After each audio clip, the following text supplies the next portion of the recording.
YouTube land. Alright, dismiss.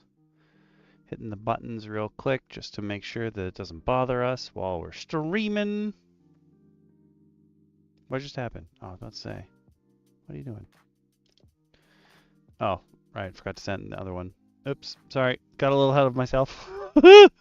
Let's make sure that YouTube stream is up and running.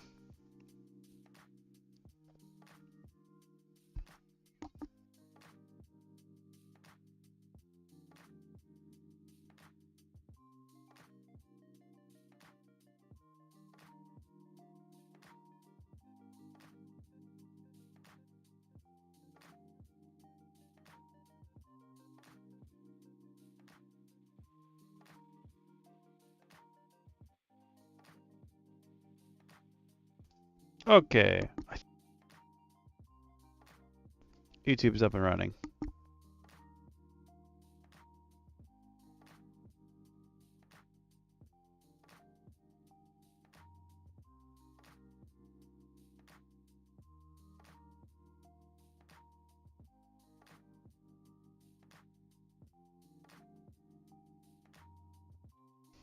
That's correct. Now we go check Twitch, make sure that's running, hitting the button. Bloop.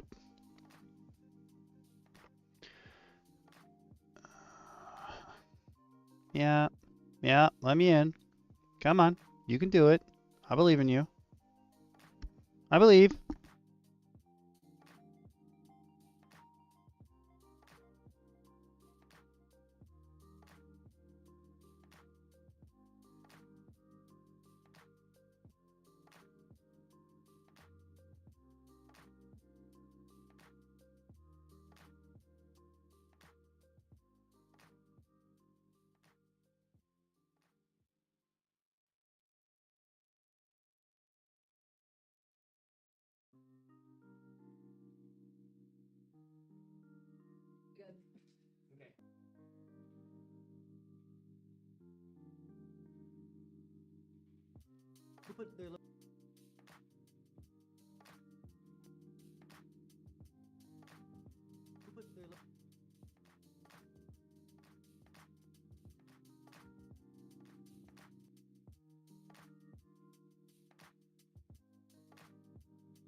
Twitch is in fact up and running.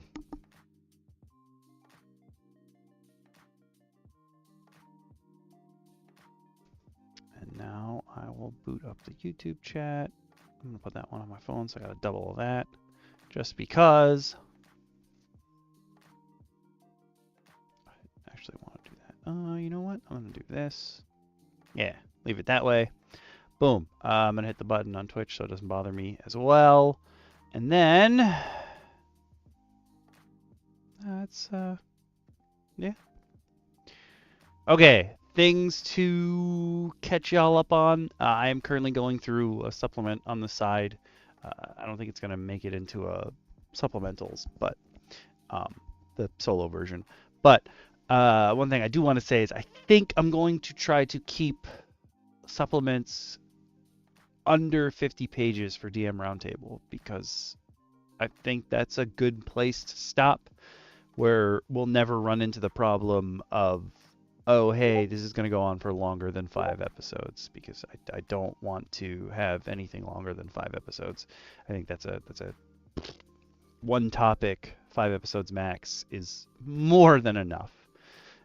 The shorter the better, realistically, but no one topic more than 5 episodes long, so we're going to try to stick to that. That being said, I'm going through stuff on the side that like probably isn't big enough for a solo supplementals video, but that does not mean that the stuff isn't making it into the repository, because it is.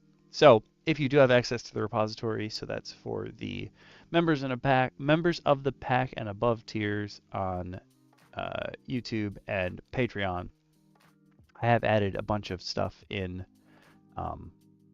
for the new stuff, like the Nebula, from a new supplement that I'm currently going through. So there's a bunch of new stuff in the repository. Even if we don't add things to the repository during episodes of DM Roundtable, I'm probably updating in the background. And I'm also updating the other file that you will get access to, which is the music overhaul list. I am maybe not as often adding songs to it, but I am pretty often doing my best to get through the copyright pings to make sure that everything has, if it's green, that means it's good to go. You're not going to get bothered. If it's yellow, that means you're probably going to be doing revenue sharing with other people, the copyrights holder for the music. And if it ever turns red, that means your video is either blocked or they've muted your audio. So I am trying to go through those. Those are getting updated pretty regularly. Trying to put in background music in all of the DM Roundtable episodes. That is stuff that I haven't played yet, just to double check and make sure that everything is running as smoothly as possible, and it will help you out. Again, those are for people at the members of the pack and above tiers on as YouTube members or people on Patreon. I don't know how to. There are ways that you can make tiers of subscriptions on Twitch, but I don't think that there's a way to give people stuff for them beyond emotes, of which there are plenty of emotes. I'm also thinking of bringing over some of the Twitch subscriber specific emotes to YouTube. It's silly that I haven't yet. Like, you can't use murmur on YouTube, but you should be able to. But we will see. That is something I'll be working on the side. There will not be a poll at the end of this episode because next week is our 1 year anniversary. We've been doing DM Roundtable for a whole year. I think we only missed 3 videos for holidays or whatever other reasons. I think we only missed 3, so that's a ton of content. If you're just getting in now, it's a ton of content to go through. For our DM Roundtable 1 year anniversary stream, we will also be giving out handouts for stuff that we've made specifically. There's going to be a Patreon post about that, and if you're a YouTube member, you'll also get access to that stuff via Discord. The YouTube members' Discord channels are up and running, so if you are a YouTube member and your YouTube and your Discord are linked, and you're part of a common crew, you'll automatically get access. If your YouTube and Discords are not linked, let me know, and I can give you a similar role. It won't be the one that, like, the YouTube to Discord integration automatically gives you, but it'll basically be the same thing. And then you too can get access to the stuff that we're going to be handing out. I'm planning on making the post that has those go live on Patreon as the episode starts, but I don't think I can schedule a post on Discord, so it will be up and ready to go on Discord before it comes out on Patreon. I guess that's sort of kind of part of like the early access bonus that you get on YouTube instead of Patreon, because listen, the rewards are basically the same between YouTube membership and Patreon. It's just that YouTube members also get early access to my videos, because I haven't found a good way to make that happen on Patreon yet. So as of right now, you get one extra thing as a YouTube member over what you'd get on Patreon. But other than that, the rewards are basically the same.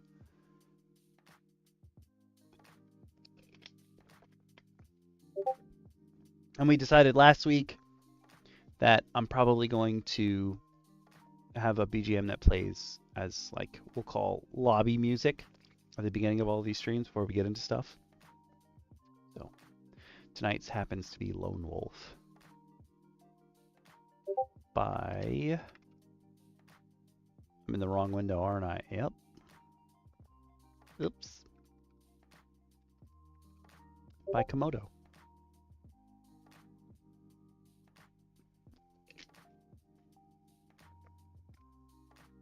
Because it's a chilling song.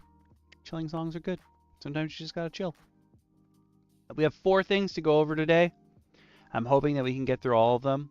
The first one is the most, we'll say, dense.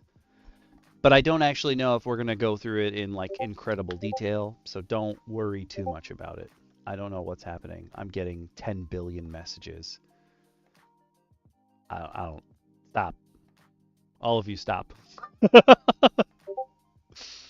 I run the chat for DM Roundtable through Discord, so I need it to be up. I just don't know why everyone's chosen to message me now. Though this is pretty common. People wait for me to stream to talk to me because they know I'm going to be there. And instead of just making it simple and coming to the stream and talking, they talk to me separately. I don't know why they do this, but they do it. It's very common.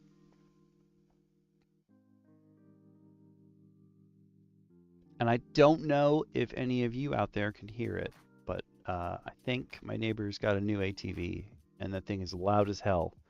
And it's just going back and forth across the street. So I'm not sure if you can hear that, but if you hear like a it's not me or what we're listening to. It's outside. I apologize.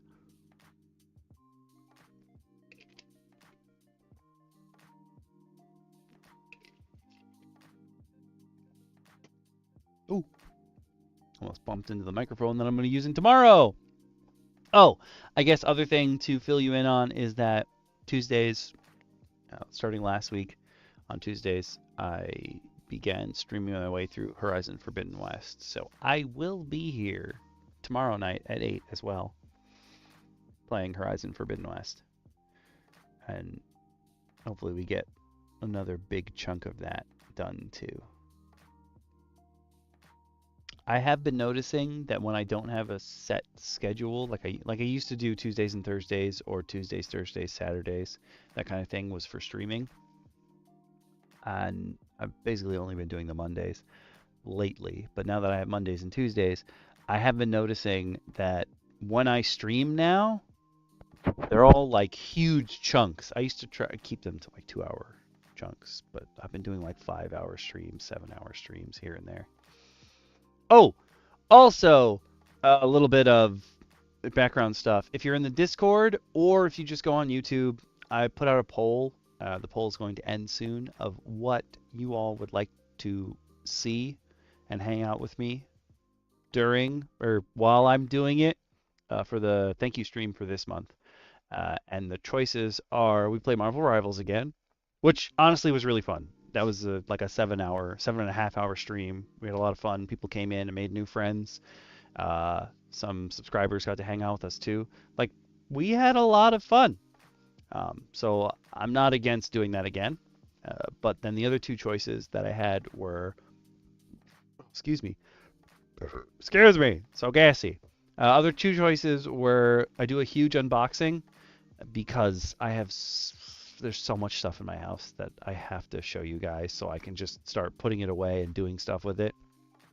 That option is currently winning in both versions of the poll. The Discord version ends tonight, so you can go in and vote on that in general chat. The huge unboxing is what's currently winning. And then the third option is you guys chill with me while I re-edit my Magic the Gathering decks, because I got a whole bunch of cards from Duskmourn that I haven't had a chance to see if they fit in any of my decks yet. So I gotta go through that. But it looks like unboxing is going to win because it has a ton of votes, comparatively speaking. I don't think anyone's voted for anything else. And if that does win, that means during the thank you stream this month, you guys are gonna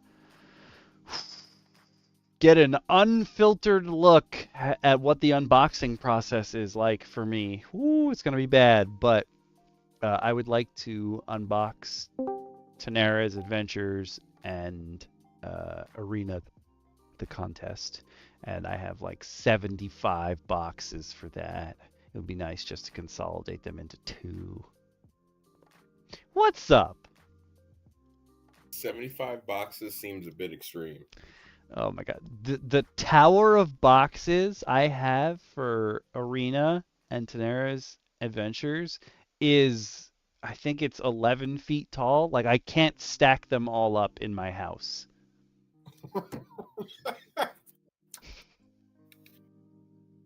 Glorious. So it's a lot of stuff, and that's not counting the Daenerys RPG because they basically 5Eified their entire campaign setting for the board game and all of the minis, which I'm super excited to go through because it's like all the stuff's already there. I don't have to get anything new.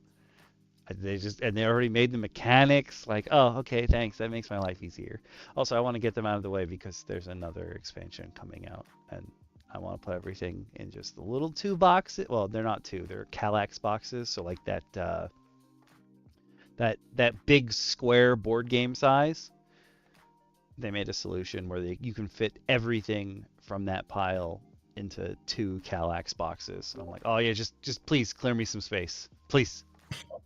I'm begging you, please. I feel you for the battle for space. I recently acquired my in-between machine for gaming purposes. That's what I'm gonna call it. I got a Asus ROG Ally X. Ooh.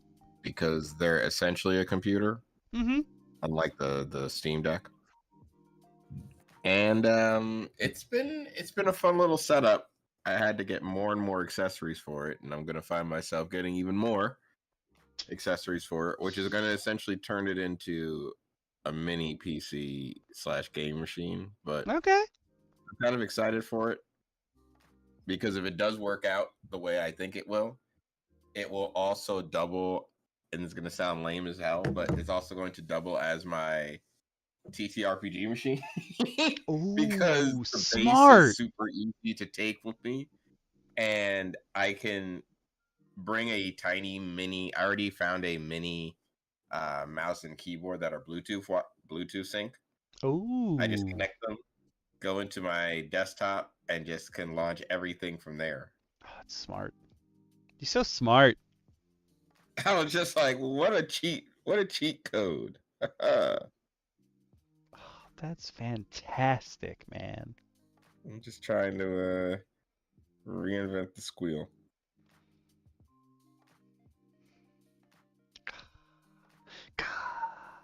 I didn't think of using one like that, but that makes a lot of sense. Yeah, I think as a digital DM, one of the biggest qualms, the best way to put it, qualms I have is carrying around a laptop. And naturally, I do want to get all of my stuff compiled into like a USB thumb drive for myself to just have like organized. Mm-hmm, mm-hmm. Also, just to be able to pass on to people, like, here, like, oh, you had fun, cool. Give me your computer, take it. At the very beginning, the original D&D music overhaul, like before it was a music overhaul sheet, when I just had the song sheet and I had all this music written down, I put it on a flash drive at first, and I was like, oh, it'd be so cool if wherever I go, I can just plug this flash drive into the machine and be like, oh, I have all the music here. And then I moved it to Google Drive, and then the computer that I was using, which is now the jukebox, had Windows 8 on it, and Chrome wouldn't let you log in to Google Drive on Windows 8, and I was like, huh? And then it just became, I'm putting it on the computer itself, and I'll just carry that bad boy around. I did upgrade it to Windows 10, but still, I was like, why have you done this to me? I did this for you. I'm sad. I'm saddened for you. You don't deserve this. You do. I haven't heard from DM Lacara in an hour or so we'll give her another 5 minutes to jump in, and if not, I'm gonna make words. Either way, I finished all the this is what you need to catch up on stuff. But either way, we'll jump right into Gumtooths. I said we have 4 things to go over today, but the first one, like this is the most dense thing. Okay. I think once this gets out of the way, the rest of it is not to say that like we're not going to have fun with all of these things, but this one has like No. there's a calculation involved, and it's like, oh, this is stuff that you could add to your game, but now that This there's one's a little bit more structured, you're saying, I guess, yeah, in a way. the other ones Okay. are just like straight items that you can add to your campaign and we can talk about. This guy's like, you can use my system to build your own items, and then you can match them to current items to make sure that they're on the same power level by using this handy dandy calculation. Slow down there, chieftain. You're killing me. Killing my tribe. No. I do enjoy stuff like that though, especially because sometimes when you see how people 5e-ified or Mm-hmm. their stuff, it's easier to take it back apart Yes. because I think, like, as I'm kind of getting everything together and putting the finishing touches so I can really kind of convert everything for Roundtable Versary. Oh yeah. I say again. As I'm kind of 5e-ifying the researcher, it's kind of interesting to me to turn stuff into 5e stat blocks and like use 5e like terms and like add spells like spell blocks and stuff like that. And I'm like, ooh, it's been a while since I've had to do this. It's been a while. And I found that like the additional spells that I've added, since it's an artificer class subclass in this case, I found that I've added a lot of spells that are very utility based. And so I've now found myself finding fun ways for them to play around with those spells in utility ways. Oh hell yeah. I had said before, I was telling people that like I add stuff to the repository, even if it's not part of DM Roundtable. Like I do stuff in the background, and there's a lot of stuff that I don't think is big enough for me to talk about in a solo supplemental, so I don't. But there's plenty of stuff that gets in there, and the current thing I'm going through right now is I don't want to call it a campaign setting, but it's like everything in it is related to the stars or the cosmos in some way. And the start of it is they're like, here's some new races. And I went through the first 2 things that they showed in there, and I was like, why do these not, like, they only get 1 ability score plus? Like, that's not how races work. And I realized that they said here are the new races, but the first 2 things are actually sub-races. And I was like, oh, that makes so much more sense. They're built off of something that already exists. Gotcha. That's why I was like, these guys are going to be so weak just because they don't give you any bonuses. It's clearly 2014 based because Okay. because reasons. No. Say no more. Yeah. I was like, these guys are going to be so weak. And I was like, oh, gotcha.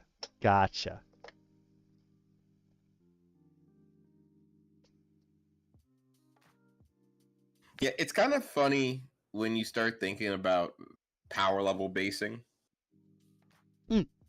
as we've gone up. Like if you think about, so if you've ever played, I don't know, Kami, if you're familiar with First Edition. Not too much. How familiar are you with First Edition? Not too. Okay. So First Edition, one of the big things about it is 18 was like the highest a human character could be, stat-wise. And it was because the idea of someone being superhuman was 19 and 20. And of course, the legendary belts, things like the Belt of Hill Giant Strength and Cloud Giant Strength and stuff like that, which exist in those old editions, supplemented your strength and made you superhuman. Gotcha.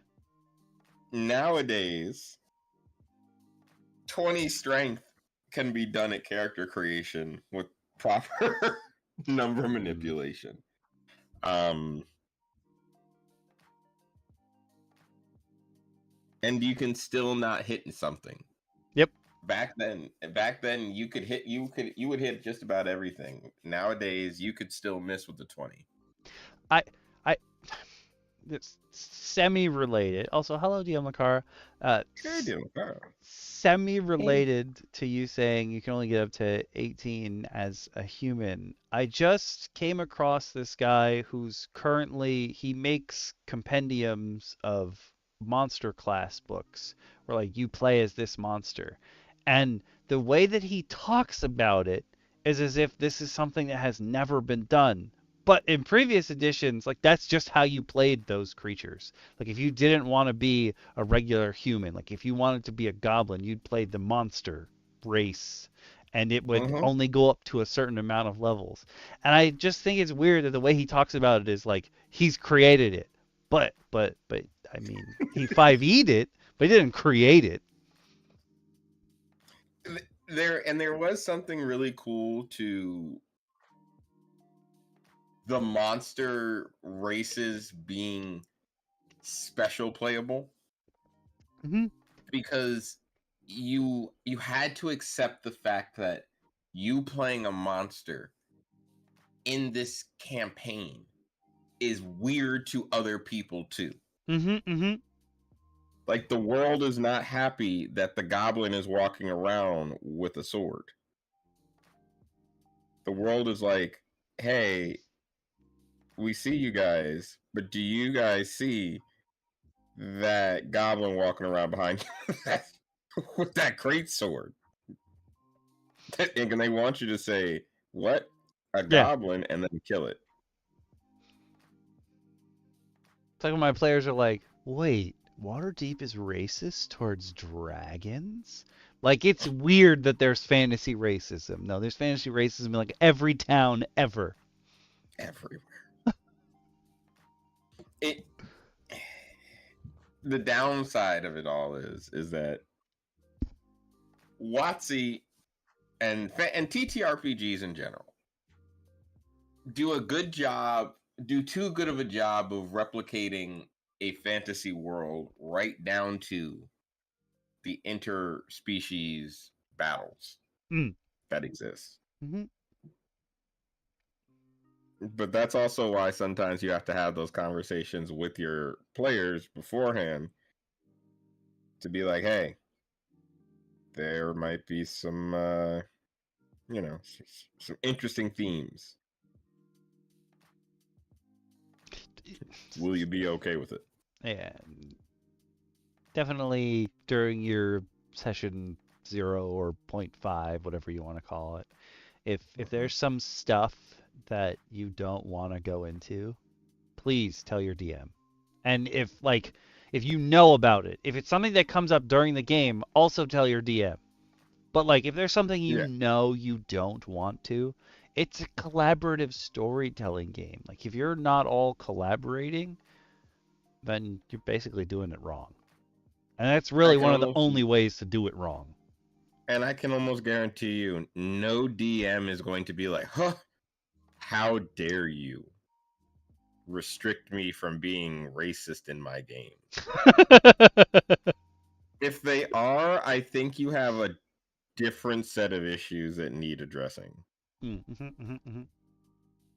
I did have a player, and this was the absolute last person I ever expected this from.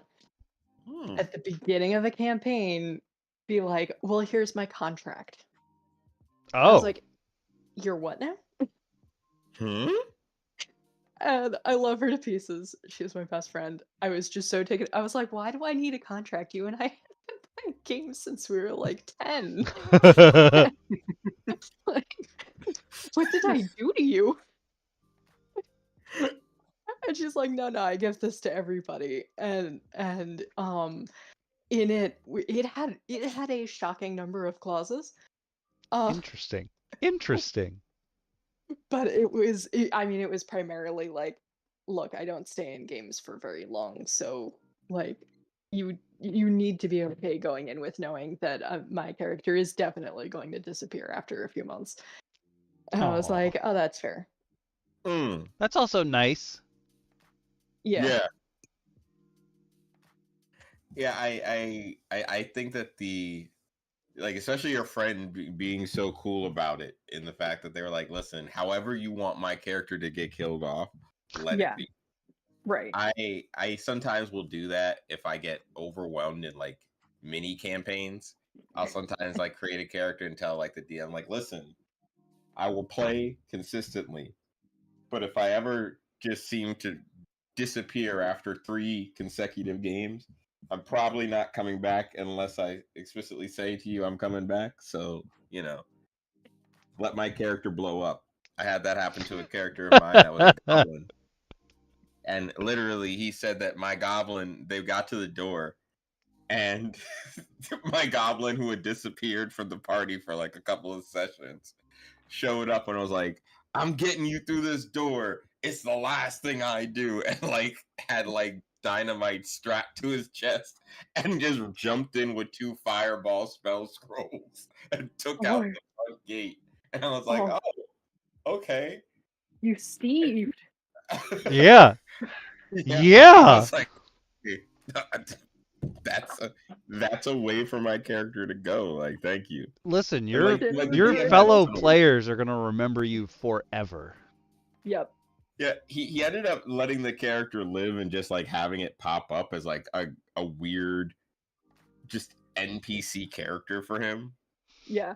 which was a fun one in that situation. But that's sometimes what you have to do, because I always want to say yes to D&D. I'm not gonna lie to you. Mhm. It's a curse. Yeah. But someone will be like, "You want to play D&D?" Much to the chagrin of my girlfriend, she will sometimes be like, "Please say no." You're like, but And like, just remember, there's other things to do, and I'll be like, "Yes, I know. Buy dice to play D&D." But I don't wanna.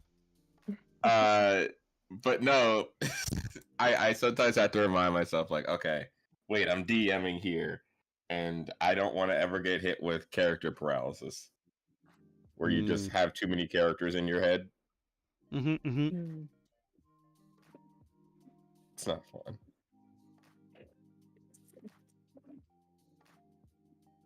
But yeah, are you?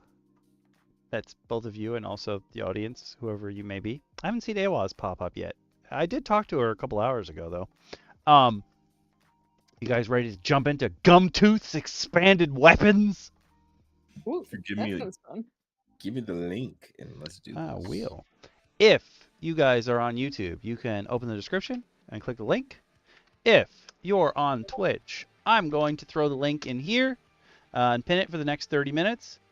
Do be aware that there is a link within this post because the post is for 1.0. There's a link a little bit further down that has 1.1. That is what we're actually going to be taking a peek at, which is on the home brewery.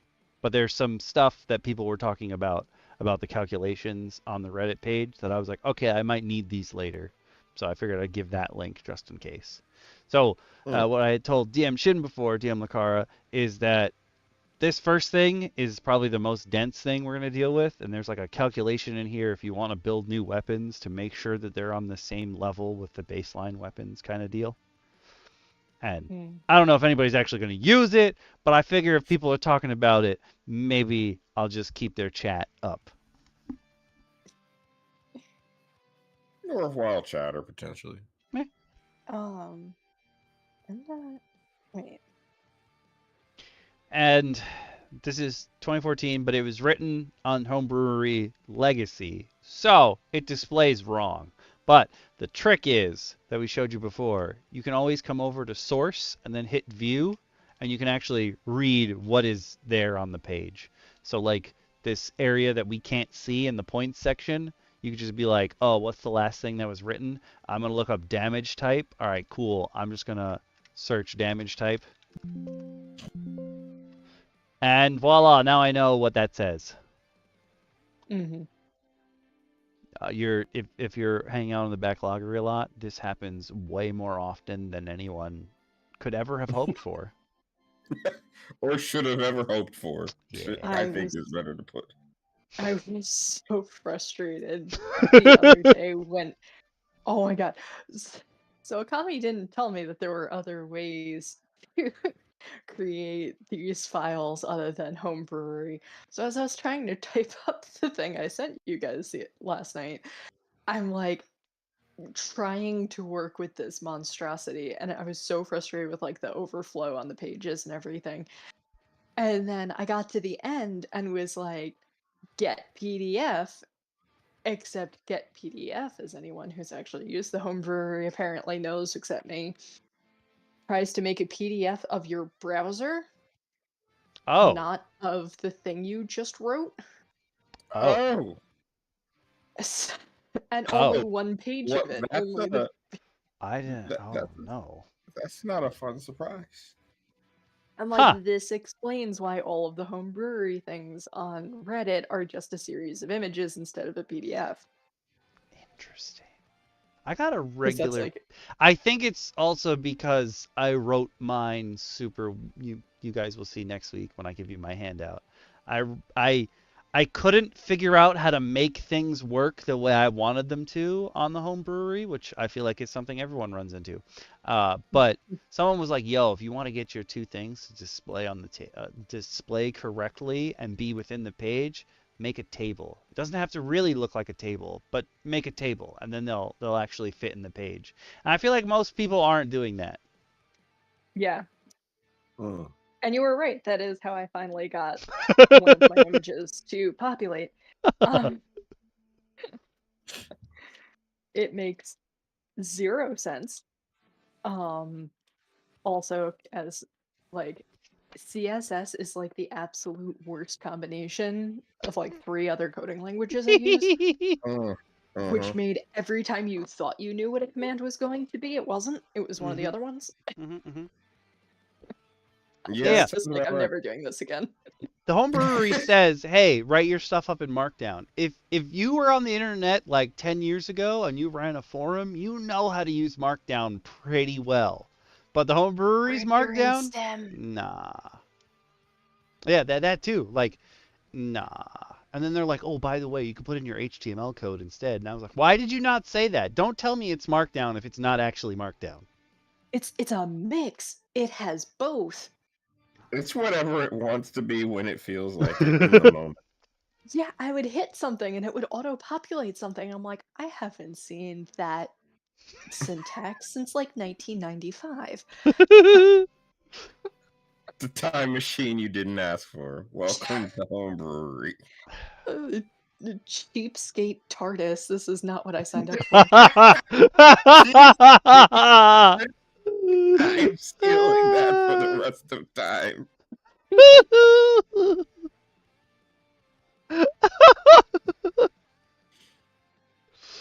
I save my Monday Um, jokes all week for you guys. Ah, thank you. I'm spent by Monday nights. I have no sense of humor for the rest of the week. I'm glad you get to put it to a Re- good use, I suppose. Yeah, I am happy to know that we are part of your humor usage. Mhm, mhm. But that being said, Yeah. hopefully we won't be laughing our way through Gumtooth's expanded weapons because Hopefully. the picture looks pretty tough. I just desperately want Gumtooth to be a toothless dragon that's made himself like Oh, really cool, Oh, like that's. mithril dentures. Oh my God, that's I'm fantastic. so happy you already started. Yeah, you've already put in more flavor than a lot of the stuff that I've read lately. Oh no. Alright, well, what do we Fantastic. got here? We've got some calculations. This is a step-by-step system to complement the existing D&D 5e weapon rules to allow for flexibility and variety. There's new stuff added, but right now this is if you want to get the calculations correct to show what kind of points, like the point system of your weapons are. This is It's not actually Gumtooth is not the person who wrote this. If you're on the YouTube link, I could. Well, hold on. No, wait. I have the Reddit open. It is by Banana Jones 59. There we go. I was like, it's not Gumtooth. I know that.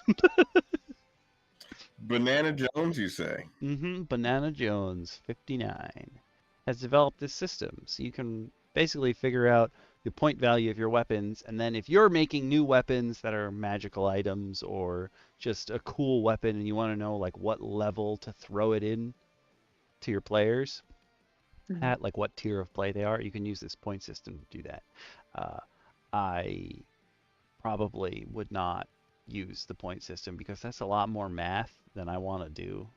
Um, but it's here if Oh, you need math to it use it. hurts.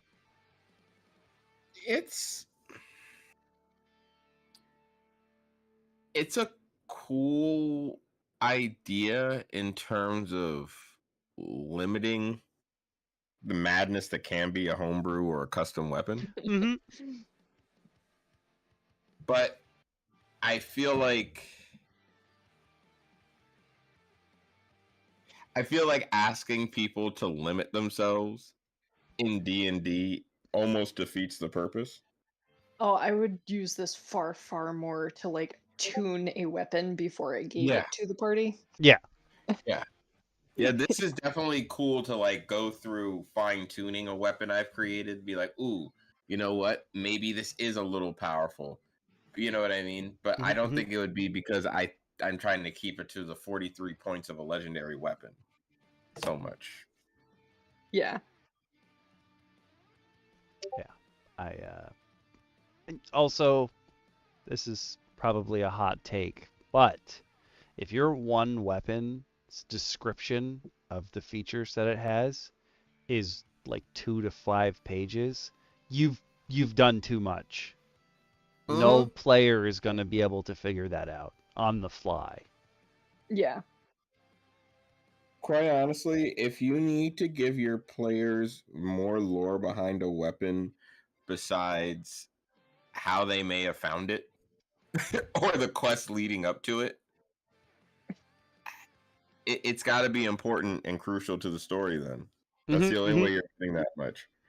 But And like, if you find like the meteor star axe on the guy who had a giant chunk of this star meteorite crushed into his chest and emulating out of his body, and you beat him up and you took the axe, I think you found all the lore right there.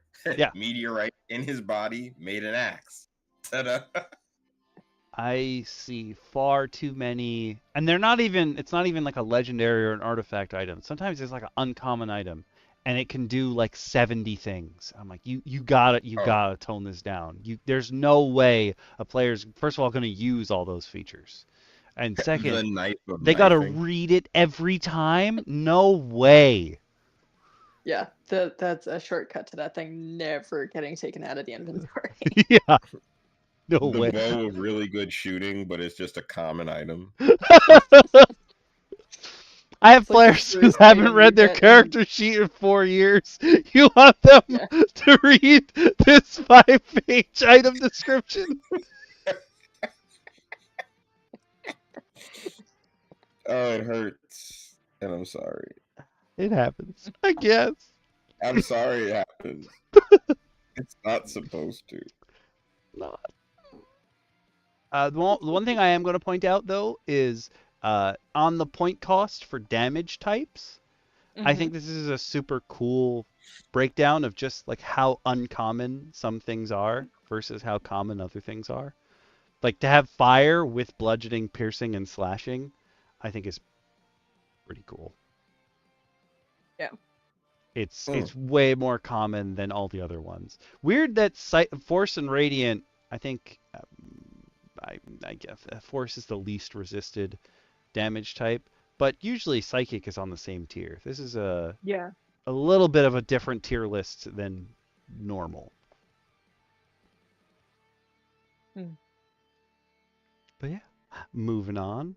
Uh, Also, he says, "Yo, if this is a low magic setting, like you don't even need to include Force, Radiant, Psychic, that kind of thing. Like just don't."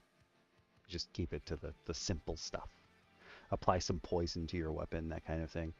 I don't know why there's even an option in here for a D1. But if you really want to be mean to your players, sure, give them a weapon that deals D1 damage. But wait, is this like binary? Yeah. Like a 0 or a 1? Yes. Wow.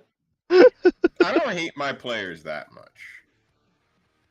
I'm just confused by a D1. It's like, by definition, just say 1. Yeah. Again, I don't hate my players that much. to force them to contemplate a D1, I have to. That takes some scarring. Yeah, I would truly have to have something going on that day. What'd they do to you, Banana Pants? How did they hurt you? We here at the round table are willing to talk. Yeah. Banana Jones, come and talk to us. How? Tell us. Banana Jones 59. Tell us on the character sheet where they hurt you. For real.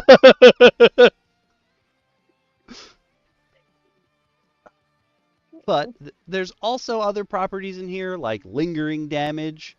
I have actually seen in a couple of the things I've been reading lately, where people are like, oh yeah, this weapon hurts you on the next turn, or this weapon at the end of the turn will deal extra damage as long as no one stopped whatever's happening to you.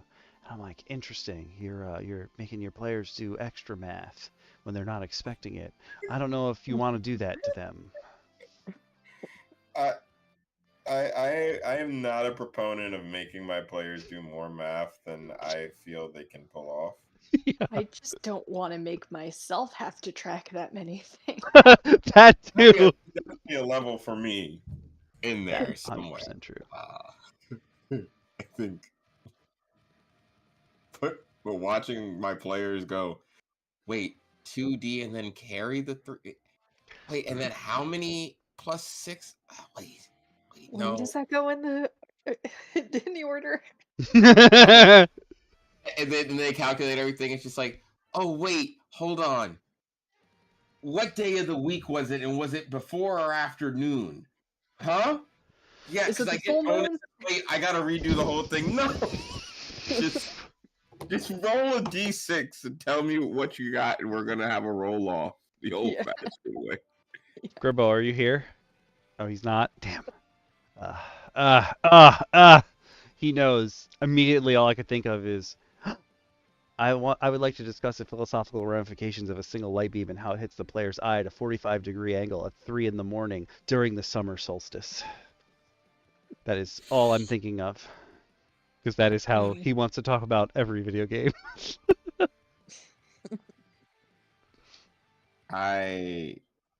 No, we will not. We will not do that. I will say that this was made with 2014 rules in mind. This was before any of the 2024 rules came out. So there are new properties that he's added, which are pretty cool, but some of them are what became the 2024 weapon mastery rules. So just keep that in mind when you're looking through the new properties. Like, some of them exist now with 2024 rules as just regular properties of weapons. But at the time, none of that existed. So he thought up this. And this is the real weapon mastery, unlike the feat that we went over like way back when, where basically you got better with weapons for using them, which I really like. And I'm going to end up giving my players at some point, for sure. I think that's a super cool feat. You mean your players had to train with a thing, and then they got better at using the thing? Uh-huh. Madness. Wow. They didn't just wake up one morning knowing how to do something like summon a building? What? We argued about bastions last session too. The picture that they have in the book makes me so angry. A level 5 wizard flying and summoning a mansion. No, stop it. Why not? Why not? Why not? Just summon all the things. God, it's frustrating. Ow. Screw the rules. I have green hair. Just summon all. All right. But would my fellow DMs like to read these new properties? I've been talking a lot. It's you guys' turn now. Well, shoot. Well, let's take a look. Let's take a peek at cleaving. I will say that of the new properties, I'll start this off. Cleaving. When you reduce a creature to 0 hit points with a melee weapon attack using this weapon, and the damage you deal was more than enough to do so, you may continue your blow to strike another creature within your reach. Okay. Whew. I read a lot of words to simply say You get an extra attack. kill a creature, you can apply the remaining damage to a nearby creature. Use the result from your initial attack roll. If this hits the second creature's AC, deal any remaining damage from your initial. Yeah. So basically, roll damage, apply to attacks if you have more attack to apply. I'm not gonna lie, taking this as just like a how do you want to do this can give your players so much flavor. Like, oh yeah, I baseball swing this dude's head off and it smacks the other guy in the chest. Like, you can do so much stuff just coming off of this version of cleaving. Yep. Oh yeah. However, the way this was written felt like a bumble of words. I do understand though what he was getting at. I understood very quickly what he was getting at with cleave. I think though cleave as an ability, Pathfinder uses cleave, same exact way, allowing you to apply additional damage in what they call a power attack setting, which is additional damage anyway. But long and short of it comes down to cleave abilities are really cool so long as the weapon cleaving makes sense. Cleave with a scythe or a great sword or a hammer or a great hammer or a great axe makes sense. Cleave with a dagger, a little tougher to sell me sometimes. See, I would argue for just renaming it. I'm thinking like it would work like Nick, like because it does so little damage anyway. Like you slice through this guy's side, and your arc is so wide that you like get the other guy's cheek. Which is exactly why I would call it follow through. Okay, see now you're giving me good flavor here. My first thought was you got to do it like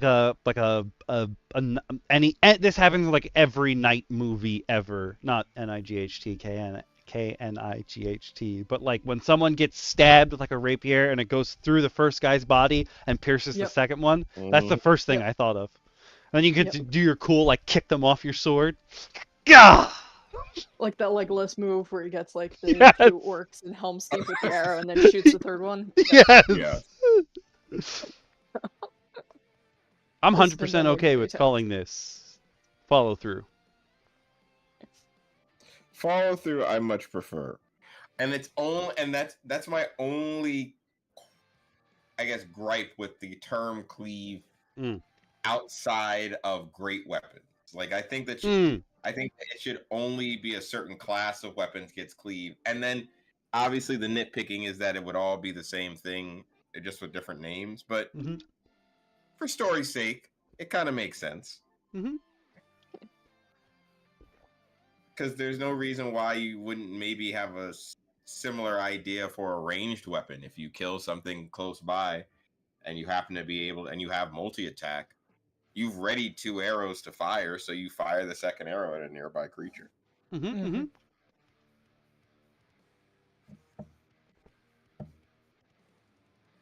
But That'll take me. I'll take the next one too because we got a couple of these.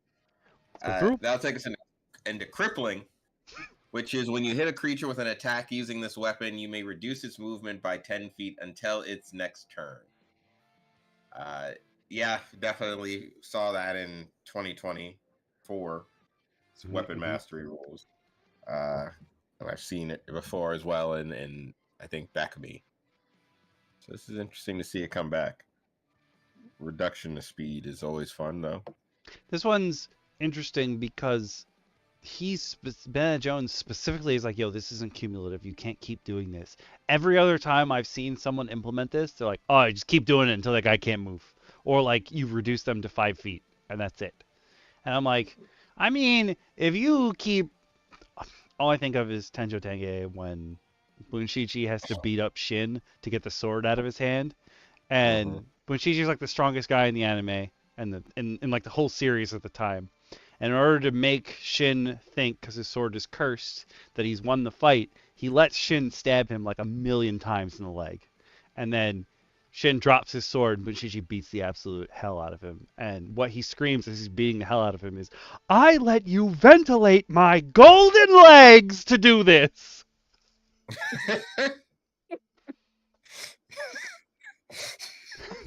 Yes. Yes. 10 out of 10 for reminding me of Tenjo, but it is definitely something I think also crippling as a whole. I don't think enough effects take away something's speed. Because 0 speed means you get to just beat the ever-living hell out of something. Yeah. It's like, oh, that creature's at 0 speed? Beat it. Yeah. Like, that's the thing we're going to surround. That's the thing you want your players to like, turn on their murder hobo eyes for. Because, like, it's not just, you're not slowing down this, even in one of the newer videos for the 2024 rules, they were talking about abilities that slow people, and they're like, oh, if you reduce their speed, like, it's not necessarily for you. You're doing it so your teammates who are coming up are going to beat that guy.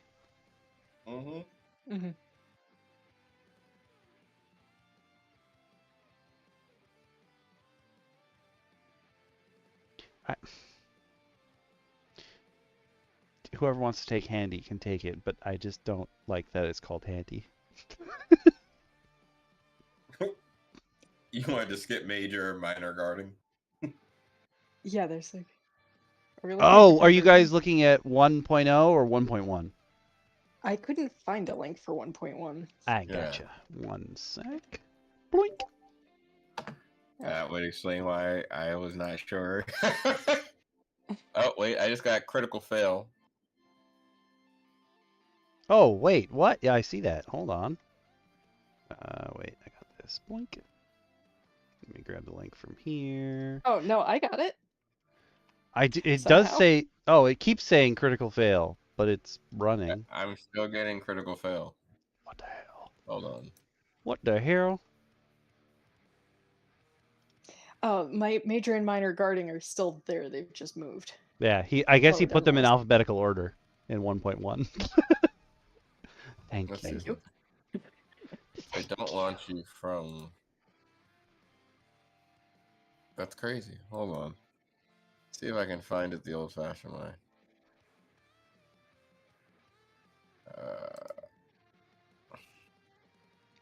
I already talked to you people once today. Stop calling me. Actually, twice today. Not you guys, obviously. Okay. It's my family. Of course it is.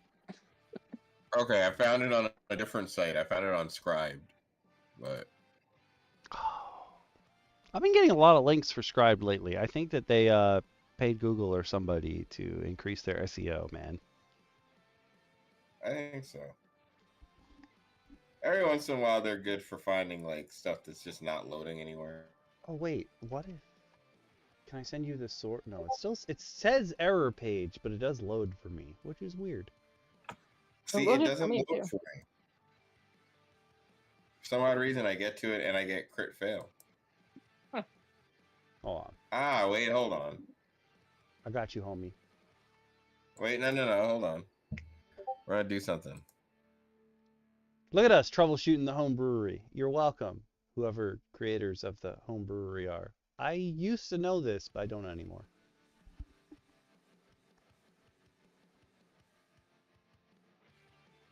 But yes. It's okay. You need those neurons for lore. Oh yeah, you're right. You're right. As DM Lacara brought up earlier, there are people who sell basically the trade dress that home brewery gives your pages so that it looks like it's done by WotC. And then you can put it in a PDF or a Word document and type them up that way. You just have to do everything manually. I mean, technically on Homebrew, you're also doing everything manually, so 2 to 1. But Word has great things like built-in page breaks. That's true. Those wild little details. Aha, I got it to work. Hell yeah. But yes, I now see what you're seeing.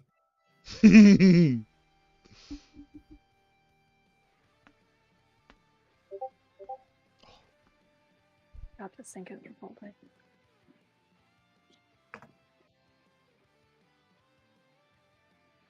But yeah, whoever wants to take Who wants to go for handy? Handy. While wielding this weapon, when you make an attack with a weapon you're wielding in another hand, you can use a bonus action to make an attack with this weapon. Wait, what? So, on the Reddit, on the Reddit, people are like, is this just not, this is just dual wielding? And he was like, no, they don't both have to be light. So you could have a great sword in one hand and a hammer in the other, and it would still work. I was like, I guess. Okay. Hate this name, though. You don't add your ability modifier to the damage of this attack unless it is negative. I'm going to say you're probably not using handy weapons if your attack modifier is negative. You might suck at fighting.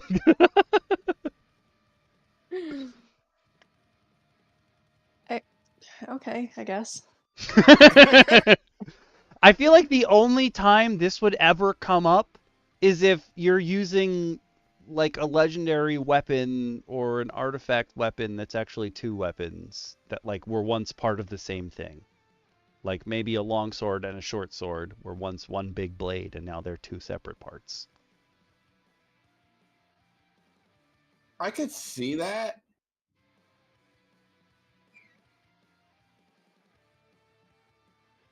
I'm really struggling to think of use case. I mean, if you're strong enough to be wielding 2 heavy weapons at the same time, you're probably something that can do that already. Yeah, I'm sure it's going to be in your subclass or something. Yeah, or you're like a Goliath or something. Like, Well, yeah, you would have to be OP already. Yeah. Yeah. Like, I feel like as a DM, I'm not going to sit there and be like, oh, you're 8 feet tall and can, bench press your entire party. No, you still only get to use 1 weapon, like, ever. Your non-dominant hand sucks, bro. Yeah. Yeah. Just suffer. Just sit there and suffer. Yeah. No. That one's not doing it for me. I don't think I would give anything handy. Oh, the next one sounds fun, though. You want to take it? Sure. When you hit a creature with a range... Well, it's called hooking. When you hit a creature with a ranged attack using this weapon, you may use a bonus action to make a contested athletics check against the target, pulling it up to 15 feet towards you on a success. This movement does not provoke opportunity attacks, and the creature has disadvantage on the check if it is at least 1 size category smaller than you, advantage if it is 1 size category larger than you, and succeeds automatically if it is 2 or more size categories larger than you. Okay, I'm gonna say flavor-wise, if you are trying to grappling hook something that is 2 size categories bigger than you, you are dragging yourself towards it. Mm-hmm. Mm-hmm. In my head, I 100%. just imagined like somebody throwing the grappling hook in like a T-Rex's mouth and it going like and shaking its head. And now I gotta explain to you your character flying through the air, getting whipped Yeah. around. I'm also just imagining that unless you're aiming to like take down this creature like an AT-AT on The Empire Strikes Back, I have a hard time, a really, really hard time believing this is going to be a one-time maneuver. Mm. This is going to take a couple of rolls. And It's going to take a few checks. And also, the role would be that you absolutely have to yell grappling hook every time you use it. That is how you activate it. It does not work otherwise. The game that I just started playing on Tuesdays is Horizon Forbidden West, and they gave Aloy a grappling hook, but she calls it a pull caster. And the game has a specific animation for you using the grappling hook, and it doesn't matter what situation you're in. She has to jump up in the air and coolly like and then drink, and it doesn't matter if the thing is like 1 foot away from Aloy, they still play the animation. I'm like, my face is up against what I'm grappling hooking to. You don't need to do this cool animation. It's like, no. We need you to know that we put a lot of time into Do you this know how animation. long that animation took? You're gonna see it every. If you don't use the grappling hook often enough, it'll just play anyway. Yeah, you'll be standing still. She just starts grappling hook. She grapple hooking to random things in the environment. We didn't even initiate this. Doesn't matter. Spent too much time on this damn animation for you not to see it.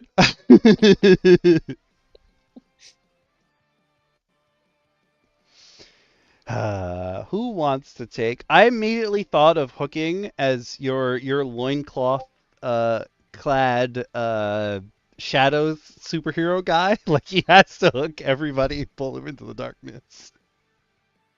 Oh Lord. Look Just at me! I'm the shadows now! Yoink. Sorry. What happened to Craig? Who? You are coming with me. Oh, okay. Bye, guys. This does bring us, though, to lingering. Here's one of them weird attacks I was talking about. When you hit with an attack using this weapon, deal damage to the target as usual. The target then suffers additional damage of this weapon's type as specified in this property at the end of its next turn. Hold on, my eyes crossed for a second. You do not add your ability score modifier to this damage unless it is negative.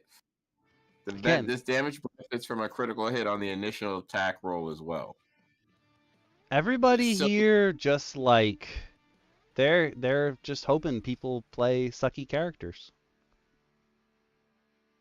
I'm just laughing, thinking to myself, calling it lingering makes it sound like they're taking damage from an odor. Yeah. This same ability, this is the only time I've seen it described as lingering. Everyone else just calls this bleed. Yeah. See, that makes sense. Otherwise, I'm just thinking you're using like the great sword of Limburger or something. We're gonna make that. That's getting written down. Yep. Great sword of Limburger. Put it on a shirt. Oh God. Oh, I should be working on a shirt.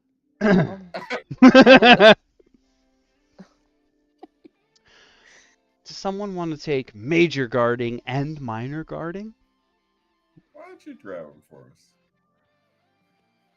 Alright, I'll take Major Guarding.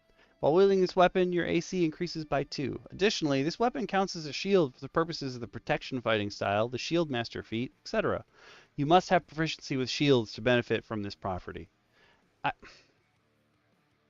Minor Guarding, same thing, but your AC increases by 1. I feel like this is a neat idea, and it's the same as what is that called? The feat is two-weapon fighting, where if you're holding a weapon in each hand, your AC goes up. I feel like that makes a lot of sense, actually. And like if you have a great sword or something, chances are eventually somebody trying to swing at you or shoot at you is gonna hit it because it's big. This sort of makes sense. If your weapon is huge, or if you have like one of those swords that has a buckler built into the hilt, that sort of makes sense too.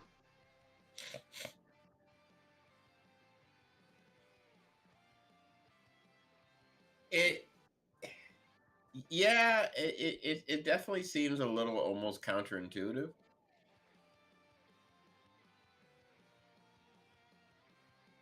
I don't hate it. It's there for something. Yeah. Somebody's gonna min-max this, I'm sure. But most people are just gonna be like, oh my god, my AC went up. I'm cool now. Unless you're the wizard, then your AC going up is not a great thing. If something gets to your AC, you're still dead. Trying to explain it to somebody in my group right now. Oh. He wants his sorcerer that he's decided is now going to be a paladin, before deciding he was ever going to be a paladin, to start tanking. And I'm like, you have 4 levels of sorcerer, my guy. This is not the time to tank. But was his dump stat con? No, it was charisma. Wait, what? What? What's up, Awas?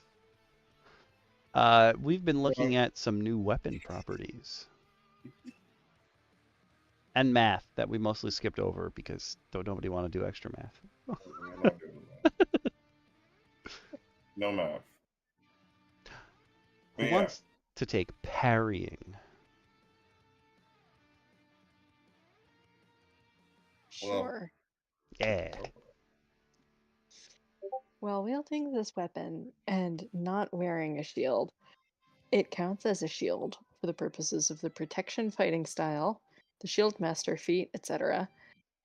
Etc. is actually written out. Wow, I have not seen that in years. Yeah. And your AC increases by 2. You lose this benefit until the end of your next turn if you take an attack using a weapon with this if you make an attack with a weapon using this property. You must have proficiency with shields to gain this benefit, and if you are wielding more than one weapon with this property at once, you do not increase your AC by more than 2. Okay, but if you're wielding more than one weapon with this property at once, then you shouldn't lose it if you make an attack using the weapon, because you can still parry with the other one. Yeah. This is a weird one because it's like have 2 of those. You get the bonus as long as you have that weapon out, but if you use that weapon, you lose the bonus. Yeah, I'd have to put that on like a rapier dagger combo. That like they both have it. If you're proficient with it, you can keep parrying up.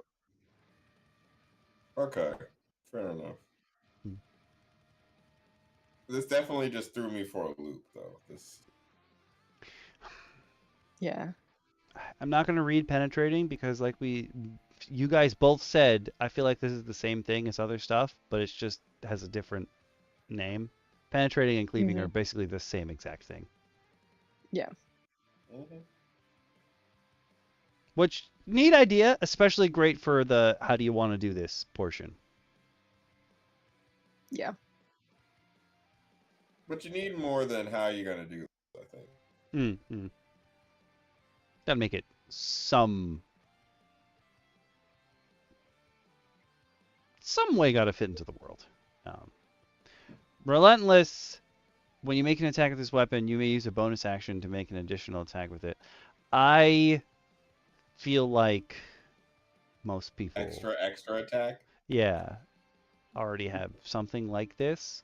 But I wish this was more like there's goblins that my players hate in my campaign. They have this trait called Frenzy, which is as long as you connect with a blow, you can swing again as long as it's the same target. So if they get like attacks off, they just start swinging faster and faster at this one person. Or No. trees in my case. One of them chopped down a tree that one of my players was stuck to. That was just general adding weapons, but he added new stuff to them so that you can have cool new weapons. There are actually just a few at the bottom, I think in the next page or so, that are actually weapons that he's added to the world. But it could be an artificer. Like, your artificer could be out there adding these properties onto weapons. Especially, like, the next one, Tethered. This weapon's attached to a rope or chain. You can pull it back into your hand after you make a ranged attack with it. DM Bacon did this. Our ranger has a magical chain attached to his hammer and his short sword, and he can wrap people up with the chains, and they're both tied to a different elemental affinity. So he can electrocute people or he can burn people with the chains. Oh. See, but that I like. That I find kind of cool. And it was an artificer who did it for us. Kind of, sort of. It was Ravnica, so it's all magic, but same idea. It was artificer. It was an artificer.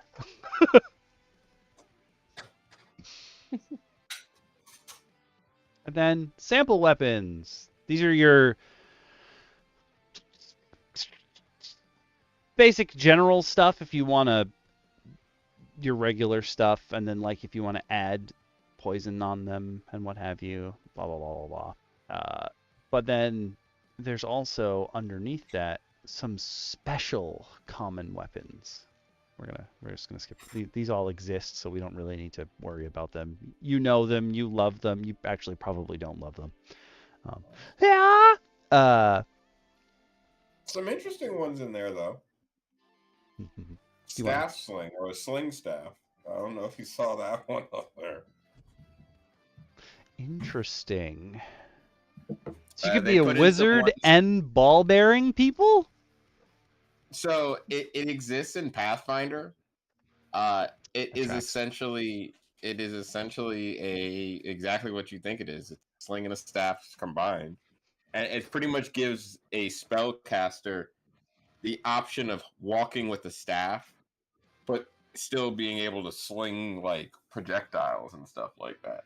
So they don't have to switch off between the two.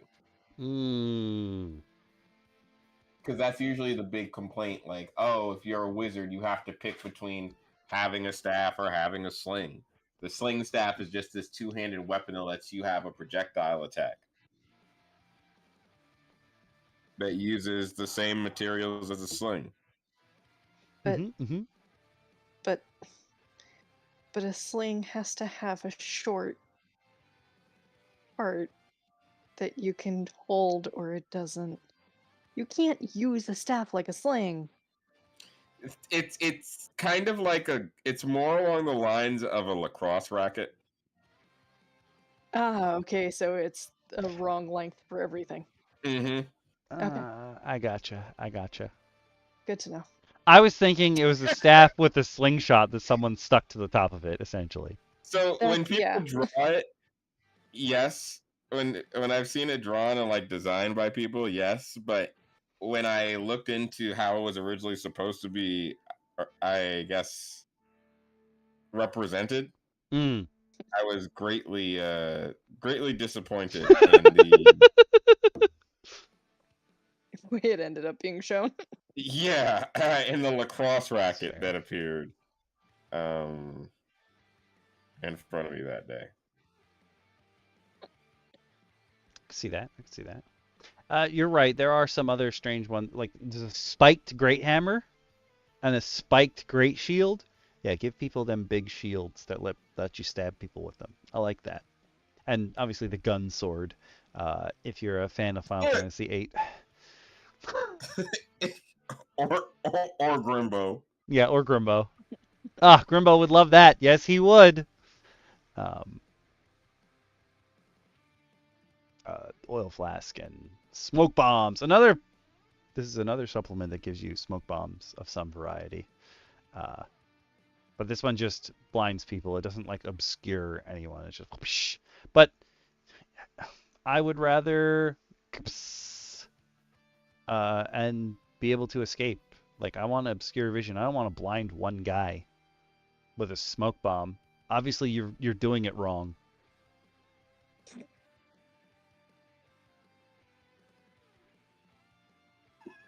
I love that blinding just one person. You've only taken the vision of a single individual.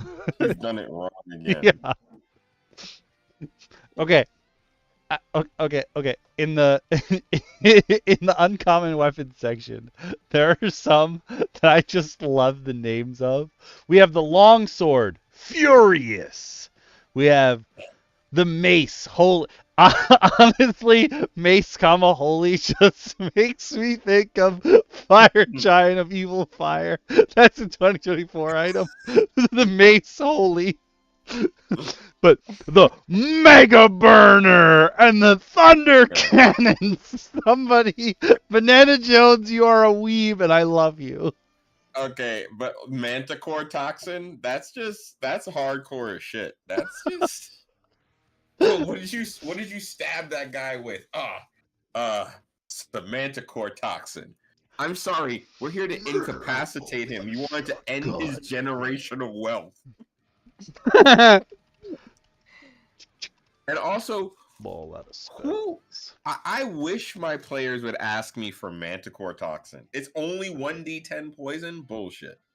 If the Thunder Cannon is 4d4, Manticore Toxin and the Mega Burner is 3d6, I need this to be like 2d10 poison damage. Well, it does apply. It has the crippling traits and the lingering trait, so you'll take another 1d4 damage later. Wow. Oh shit. And you'll be at reduced speeds. Wow. And then the last section on this one is custom ammunition. So if you want to build guns or what have you, basically they're just saying, hey, you can use crippling or penetrating. There's one area that is cut off. What does that say? Oh, that is your bonus damage type. Same chart from before if you want to apply elements and stuff. And then here's lingering damage. And then the last page is a bunch of weird things that you can apply to your stuff. Listen, if you've played Elden Ring or like Dark Souls 3 or what have you, like just think of all the weird stuff you can apply to your arrows before you shoot them. Mm-hmm.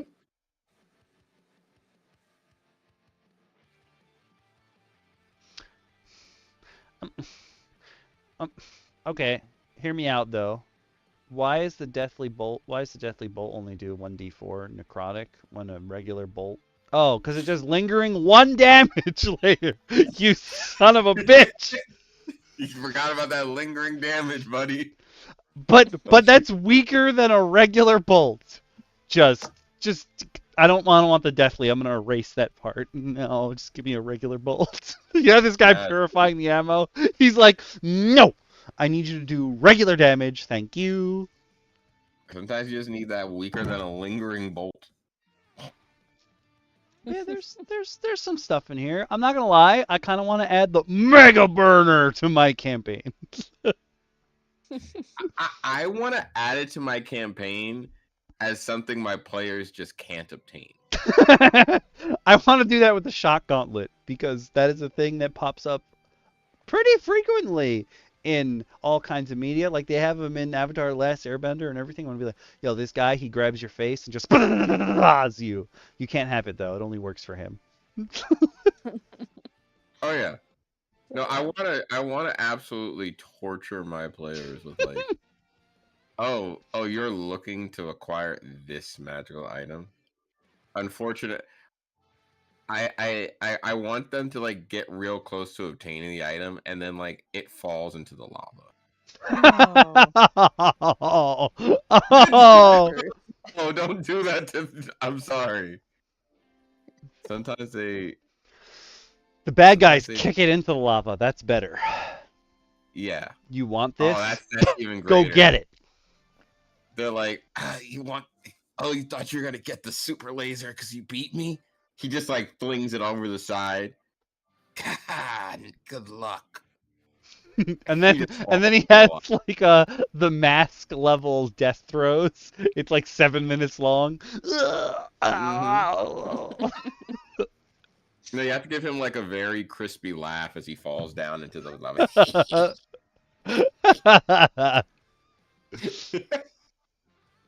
They're like, no. That's good. That's good. But that Causing your was play with him. Gumtooth's Expanded Weapons by Banana Jones 59. Again, cool ideas. Hmm? Like, definitely, I would like to add some of these to stuff.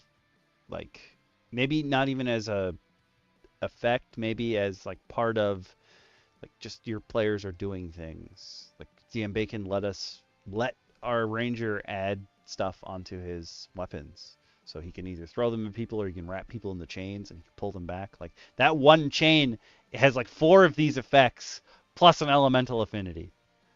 And this is without DM Bacon ever seeing this, at least to my knowledge. I'm pretty sure he didn't.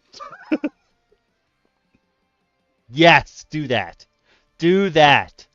I want Charles Bronson Wizard right now. Yes, right now. Death Wish Wizard. Yes. But next up, we've got 5 new magic items from the Griffon Saddlebag. This was November 1st to 5th, 2022. If you don't know Griff and the Griffon Saddlebag, he releases real big compendiums of, he's got his own campaign setting, sort of, where it's like all his god, which is the Astral Griffin, makes all these weird items, talks to people, what have you, does all these cool things, and then he releases like a big compendium. And the big compendium usually comes with a bunch of stuff. I actually have my Griffon Saddlebag Volume 2 still in the box with all the extra stuff that it came bundled with. Haven't opened it yet, but these items may be in Griffon Saddlebag Volume 2. But I just think Griff has a really good grip on how to make items fit into the game, have people want to use them, and listen, not all of the abilities are like combat abilities. He makes plenty of items that are just like, yo, this will help you in certain situations, or it does this weird thing. Like, listen, the Cloak of Billowing is stupid, but we love it. Everybody loves the Cloak of Billowing. So, if you're on YouTube, you can open the video description, click the link, and follow along with us. If you're on Twitch, I just sent it to the DMs. If you're on Twitch, I'm going to throw it up in here, pin it for the next 20 minutes. I think that's fine. And we're just going to look at these. He does have Foundry VTT content. Griffon Saddlebag Volume 2, all of the items in the book have a like stat card. So I'm going to have fun going through those. I'll be super excited if I see any of these. He just makes good stuff. Love it. Cloak of Many, also a good one. How do you feel, though? Who wants to read about the Cloak of the Djinni? Why not? Why not start with the Cloak of the Djinni? Wondrous item, requiring attunement and being rare. This floating cloud soft cloak flutters softly on its own, even without wind. It has 3 charges, and I'm going to imagine they meant regains. 1 charge whenever you finish your turn without any movement or expending any of the cloak's charges. While wearing the cloak, you can use an action to expend one of or of its charges to spin around and emit powerful twister. Each creature within a 5-foot radius of you must succeed a DC 15 savings throw or be pushed 5 feet away from you and take 1d8 bludgeoning damage. For each additional charge you expend after the first, you can choose to increase either the radius of the twister by 5 feet or the damage it deals by 1d8. This is a fun little item. I was talking about. I didn't read the description. I just described the Cloak of Billowing because it was the first stupid item I could think of. I didn't realize this would be semi-related. Surprise! You were on the same exact wavelength. As our content. Whoops! I like it. But I also like that you gain the charges. This is the item that you give to the character that has the lowest movement. They don't care. You give this to the tank that has Sentinel. Or hear me out. You give it to the rogue who constantly uses steady aim. So that anyone gets close enough and they're like, get away from me! And then they stand still and shoot again. Yes. Yes. It's like he's got an automatic defense mechanism. Just they get too close, all of a sudden, like billowing winds just summon from around them. I like Start this. getting goblin. It's like a goblinado just gets flung across the battlefield. Goblinado! Oh no, not the Goblinado! Good old goblinado. But who wants to read about Freffle's scrummy trifection? Absolutely. I was like, I know. Scrummy? Coming this summer, Goblinado! You just hear them screaming. You thought sharks were bad. I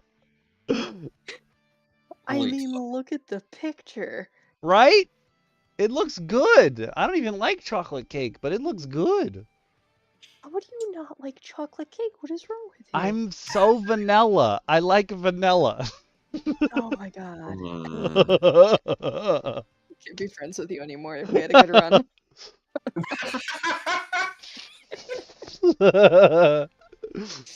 No, wait a second. This means you won't eat my chocolate. Never mind. I'll even give you the black part of the black and white cookie because I don't eat that either. Okay, now you're just a monster. I gotta have a long sit-down conversation with you. And figure out what's wrong with your taste buds so we can fix it. There's therapy for that, you know? It's called sit him down and force feed him a chocolate cake until he eats it willingly. This chocolate cake is richly flavored with Mary berries and good berries. Now get your fruit out of my chocolate cake. Oh no, what did I do? Okay. Come back. Like a person who truly is offended by fruit in their cake. Like, what have you done? I mean, a little jam layer to stick the layers of chocolate together is okay, but... Okay, it weighs 6 pounds, now you're talking, and is large Holy enough for 12 servings. That's a big ass cake. Wait, Here's your that's like half-pound slice of chocolate cake? That's ridiculous. Oh my god. Each serving of the cake provides as much nourishment as 1 day of It is 1 day of rations. It's Oh my god.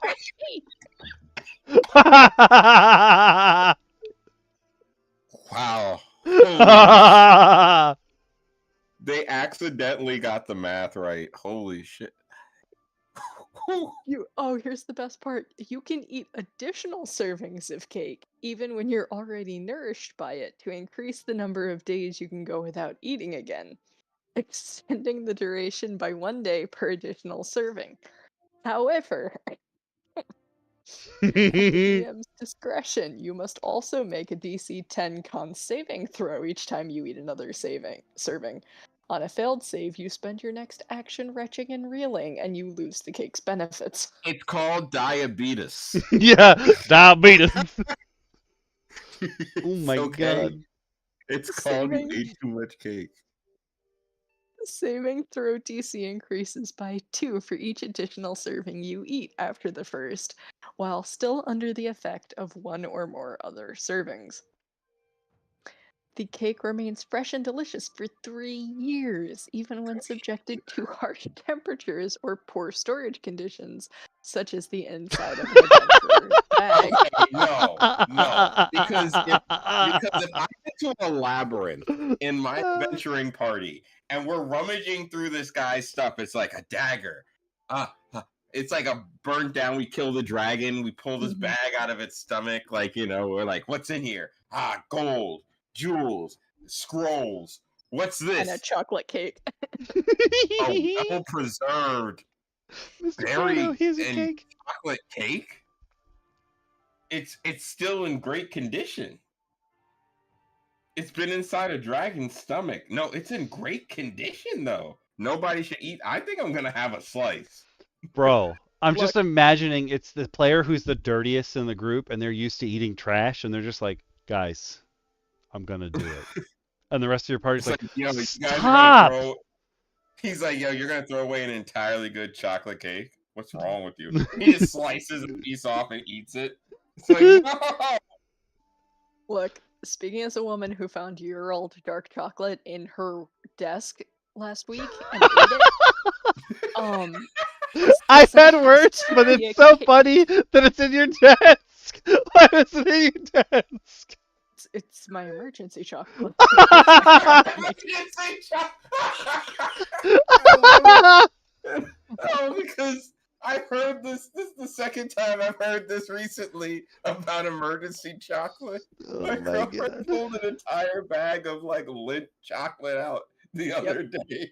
And I'm just like, where did you get that? She goes, oh, this is what I keep for like when I really need it. This is my spare chocolate. I'm like, you have spare chocolate? What does that mean?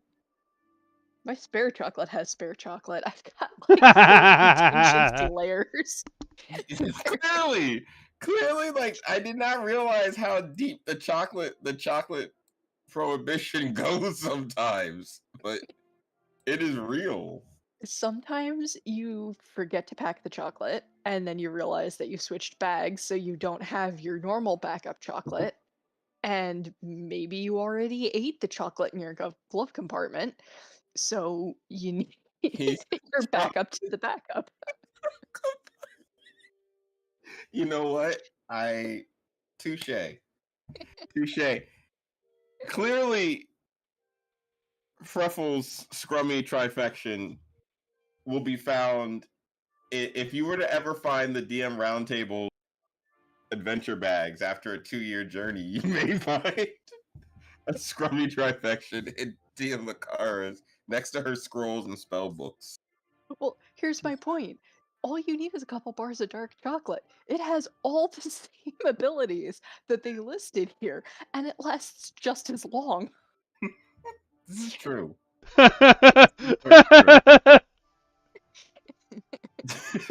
Oh, that one was fun. That was a good one. Well, dear Kami, could you tell us about the Power Gem Pommel? I sure can. All right, this is one of the ones where I'm like, this is a little too, at least the breakdown of it is a little too low for me, but still a cool idea. But a Power Gem Pommel is a magical attachment for a weapon's handle. While you're attuned to it, you can fasten the pommel onto a melee weapon over the course of an hour, which can be done during a short rest or while attuning to the item. The pommel can have 1 uncommon, 2 rare, or 3 very rare slots around it, designed for holding precious gemstones. You can use an action to place or remove a gemstone worth at least 1,000 gold in a slot, which magically resizes to fit the stone. When you hit a target with a melee weapon with the pommel attached, deals an extra 2 damage for each gemstone you place in it. The damage types for this extra damage depend on the placed gemstone's dominant colors at the GM's discretion, as shown in the table below. this is your materia if you don't have some other kind of materia. However, just 2 damage? I mean, you could get 6. For 1,000, I would at least let the person roll a 1d6 to see Yeah, how much it applies. at least. Like average 2. Like I would say if you roll 1, you get minimum 2. I feel like 2 is too small. Like you can up that up, especially if like you're spending 1,000. Just a gemstone just 1 gemstone by itself for 1,000 gold. That's And more some of these than are not cheap. yeah. Gemstone, like amber, pearl, a black sapphire. You're just gonna no one's selling that to you for just 1,000 just off the. I don't know, and especially if they also you have to imagine that in the world that they would know that these gems have these abilities for other power gem pommels, which means the price of these things would go up. Yeah, like it's just what that gem's worth, not what someone is selling to you. Or like what quests you had to go on to find it.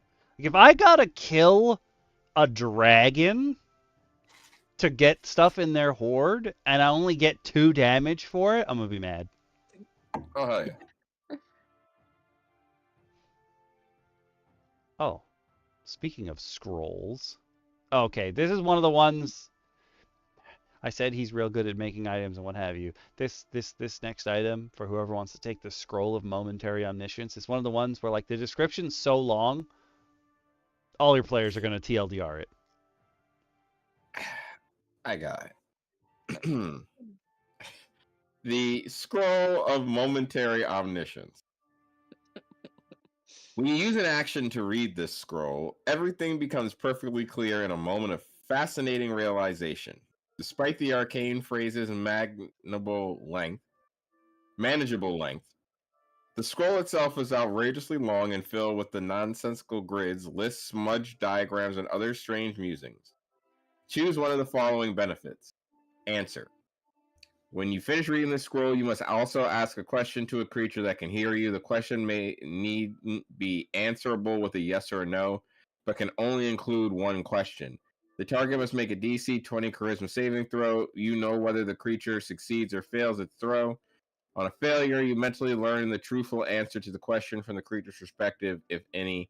The knowledge and awareness of a creature is limited by its intelligence, but at minimum, the creature can give you information about nearby locations and monsters, including whatever it can perceive one or has perceived within the past day. You learn the answer to this question, even if the creature is unable to speak.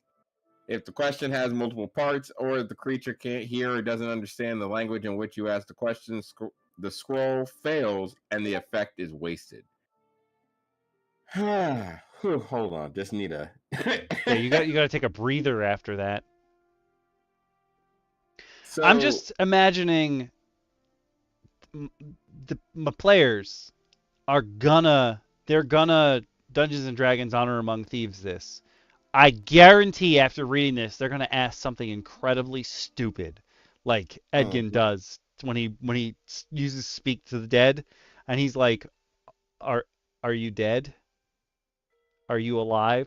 and wastes their questions. I guarantee my players at least are gonna ask a stupid question after that, and this creature's gonna answer it for them, and they're gonna waste the scroll. I guarantee it. I feel like having players that I think would probably try to ask me something like, who's really behind all this? I would just give them the name and then never give them anything about it. Because it could be the name of something that has nothing to do with anything they've ever found. And they start going around asking this name around and learn the hard way why you shouldn't. I feel like that's how that would work out. Like it's powerful, but it's an advanced zone of truth, kind of.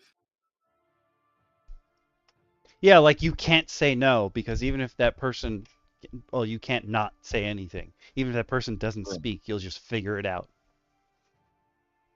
Interesting. Yeah, but there's more options. I'll let you continue. Sorry. No, you can have direction. You immediately learn the most direct physical route to a creature, location, or object on your plane of existence at the time of reading the scroll.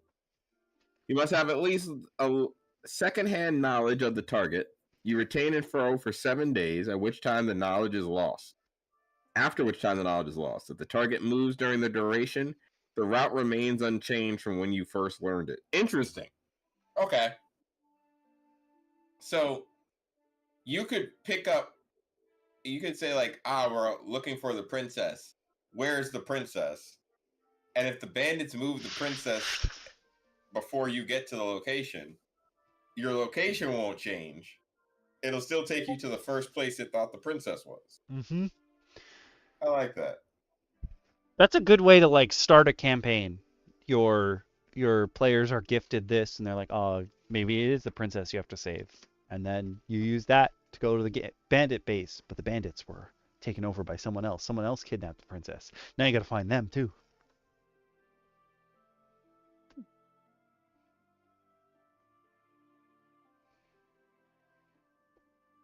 The bandits just took everybody. There's always a bigger bandit.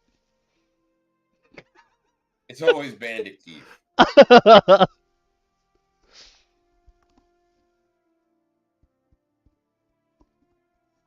Finally, you can have solution, which is you immediately learn the solution to a cipher, puzzle, riddle, or similar quandary. You decode a cipher in this way, such as a secret message or series of ancient glyphs. You also know how to speak, read, and write it for the next 7 days, at which time the knowledge is lost. After which time this knowledge is lost, this scroll magically unrolls and tears itself in half once used, destroying the scroll. So it's a one-shot, one-time item that will answer any question before self-destructing.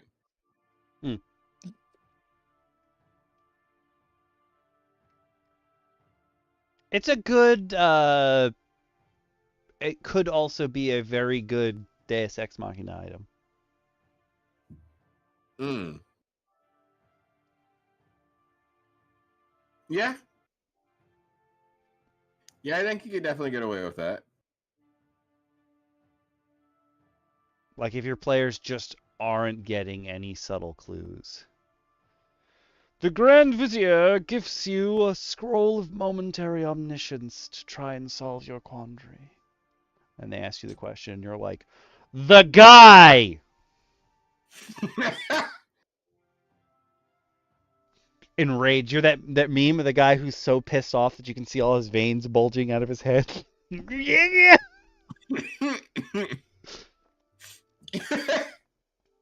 Who killed the king? His brother. What? He's got 7 brothers. Damn it.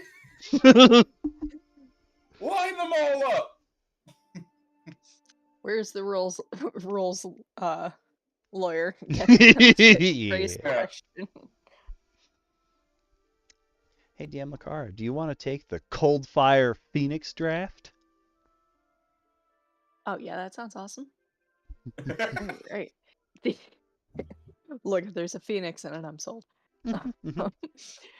Legendary. This frigid potion is made from Everglacier ice that's been boiled by the flames of a phoenix.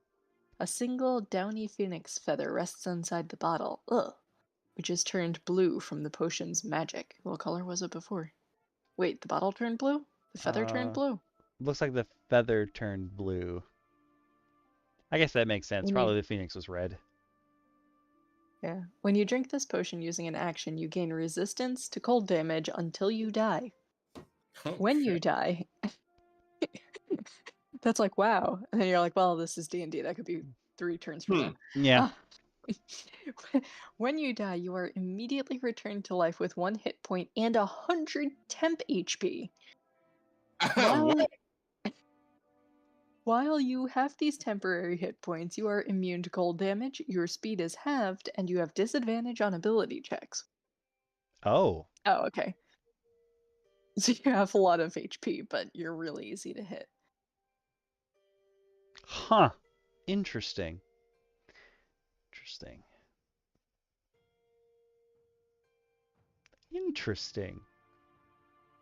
It's the first time that I've would have ever to be... seen a Phoenix thing like not bring you back super powerful. Yeah, I mean, it kind of does, but 100 is a lot. True, true. yeah.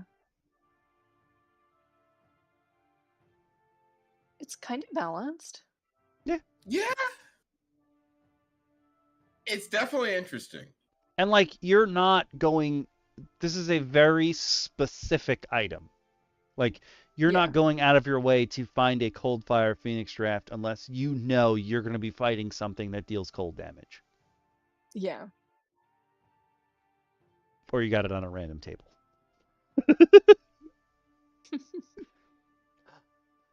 Who wants to read this story from the saddle? I really like this one. I'll hop on in. Actually, unless you want to team up with me, Okami. All right, do you want to be the DM or Sir Bladehammer? I'll take Sir Bladehammer. Okay. Sir Bladehammer, on your last turn, you attempted to eat your 9th piece of cake, but failed the DC 26 con save. You spend your action retching 4 pounds of cake. I would like to use my action surge to gain another action and use it eating another slice of cake. I'll end my turn. Okay. The rest of you see far behind you the gruesome sight of Sir Bladehammer struggling to consume his cake. The sounds of his gastronomic quest, however, are drowned out by the screams of scores of scared townsfolk as they flee for their lives. On its turn, the Tarrasque... I'm just imagining Tarrasque is there and he's guzzling cake down his gullet. This is absolutely a player of one of ours. Yeah, for sure. Just trying to fight the odds and be like, if I eat enough cake, I'll scare the Tarrasque. When you said that, immediately I was like, oh no, these are my players. Oh, we're being chased by a wraith. They're going to kill us. Oh, but he has books in his library. Let's read every one. I rolled an 18. You have to tell me what's on every page of this book. No, I don't. Absolutely not. He reaches through the wall and chokes you. But I'm reading. He doesn't care.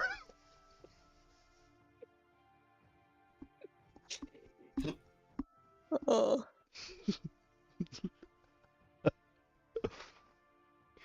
But that was 5 That's new a magic fun item. items. This was a...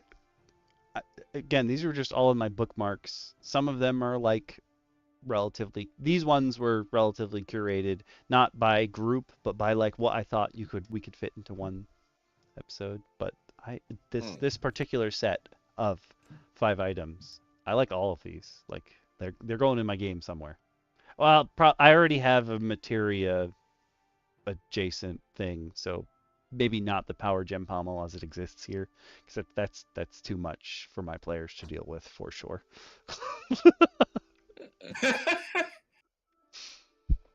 But next up, we actually have some homebrew items that D&D Beyond specifically picked out as ones that it thinks people would really like.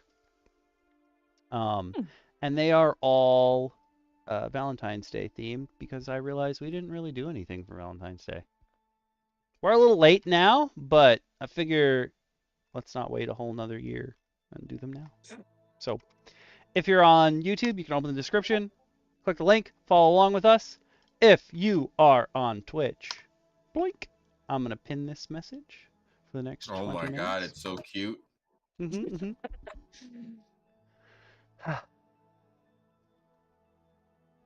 And this article also tells you how to add homebrew to your campaign or your collection if you don't know how yet. But I'm pretty sure if you're using D&D Beyond, you know how homebrew stuff works there. Just a guess. So I guess we're about to hit people with the first episode of Roundtable QVC. Yes. Yes. I mean, it is a bear. Oh, it's half a bear. So I'm gonna give you that, DM Shin. Tell us about my little owl bear plushie. Oh my god, it's so damn cute. Ladies and gentlemen, players of all species and classes, nothing will tune up your day with love. Obviously, there comes a chance of heartbreak, especially for an adventurer traveling far and wide along dangerous paths. Sometimes the best comfort is a cuddle and some positive affection. The My Little Owl Bear plushie offers just that and more. In addition to the silly but sweet phrases it offers when squeezed, this adorable little owl bear comes printed to help repair your broken mementos and mend your broken heart. You can cast mending and calm emotions using it. This thing is so stinking cute. Doll. It's so friggin' adorable. I looked at the I took a little further look at the phrases it will give you.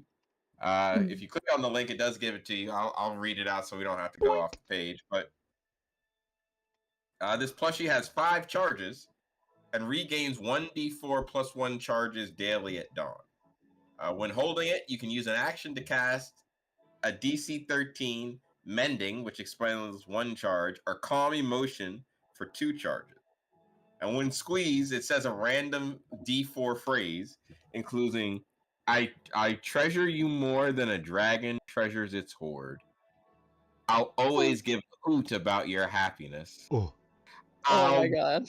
I'll be very glad to see you smile. And you've got a personality any bard would celebrate in song. Oh my god. Oh, stinking. I'm surprised this doesn't actually exist. You know, Watsy, once again, you prove you don't know how to make money. Yeah. If this existed, people would buy it everywhere.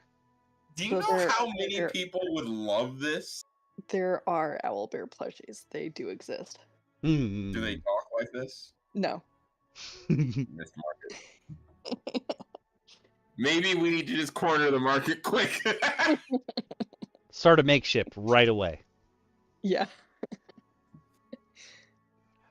You know, since we had our chat about chocolates, obviously, DM Lacara, you have to take the box of Fey chocolates.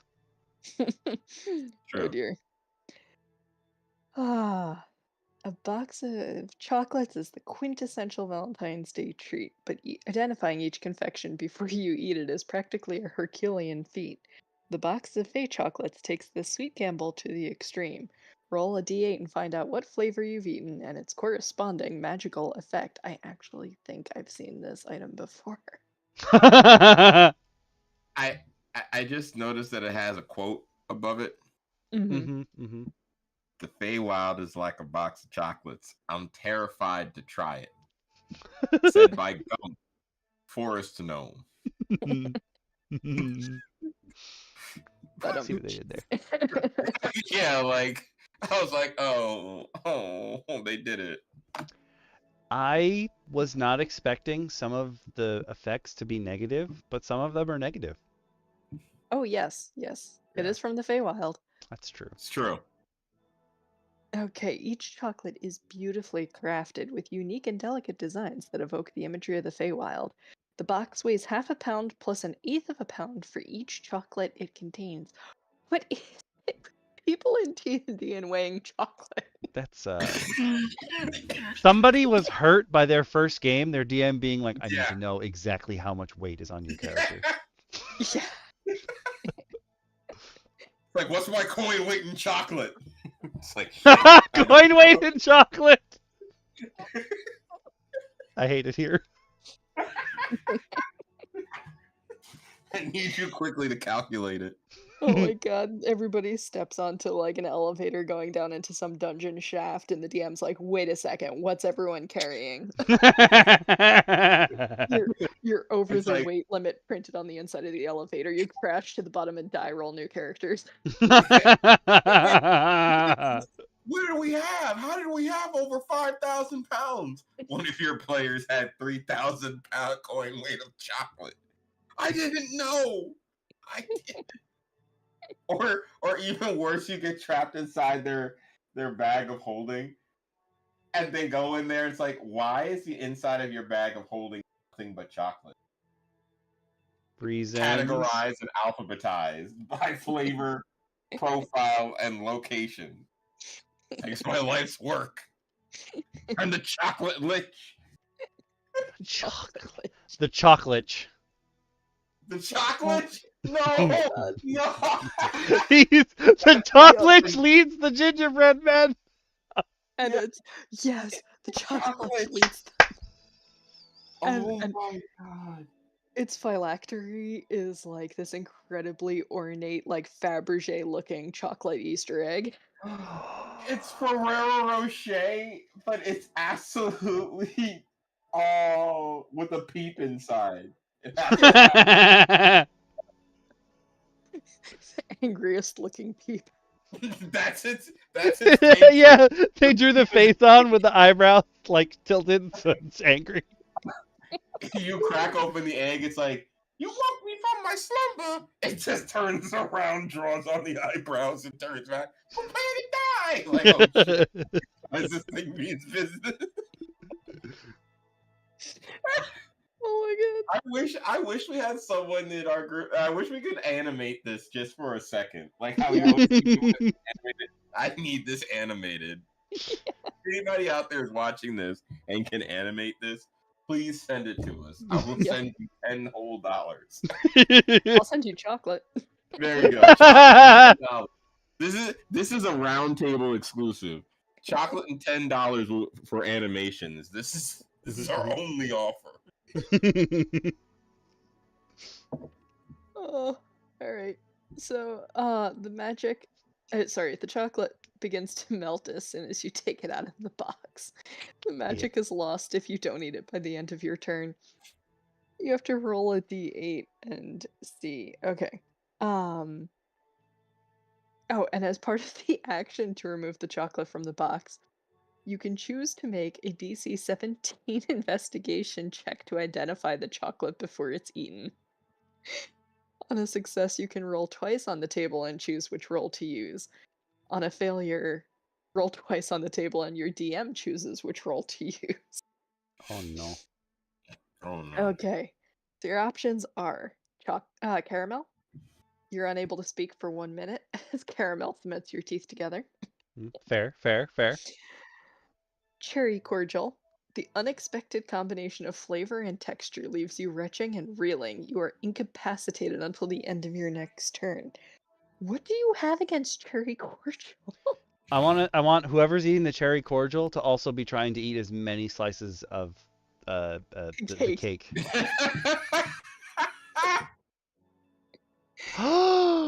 It's an eating contest.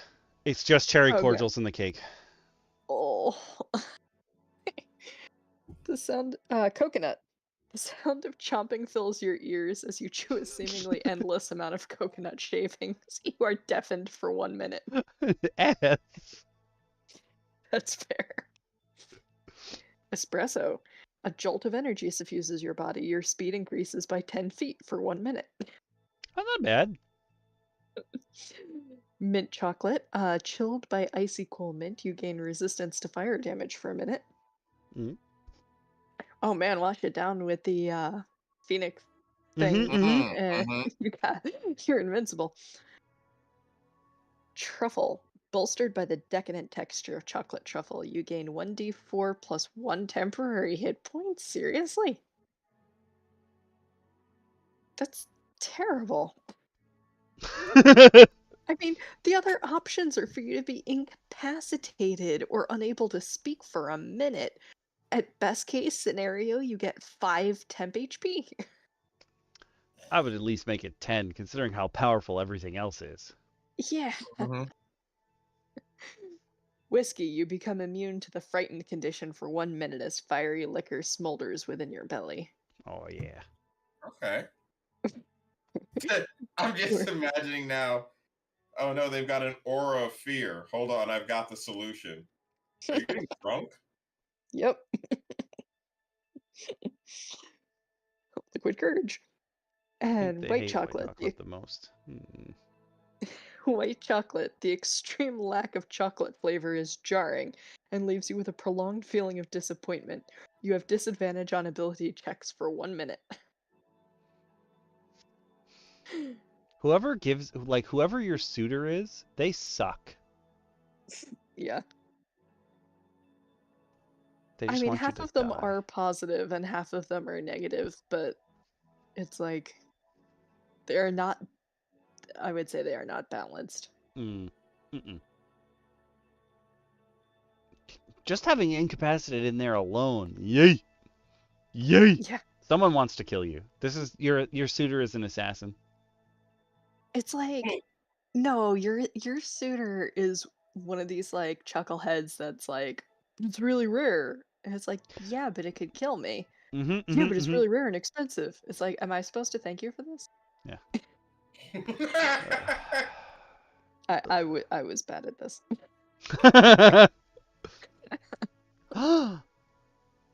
Another useless. Okay, I'm gonna take this useless robe since apparently this is the vibe that I'm on today. Next one is the robe of slow motion entrance. Looking to catch the eye of an admirer at a ball thrown in celebration of romantic love, or perhaps you simply want to look fabulous as an expression of self-love.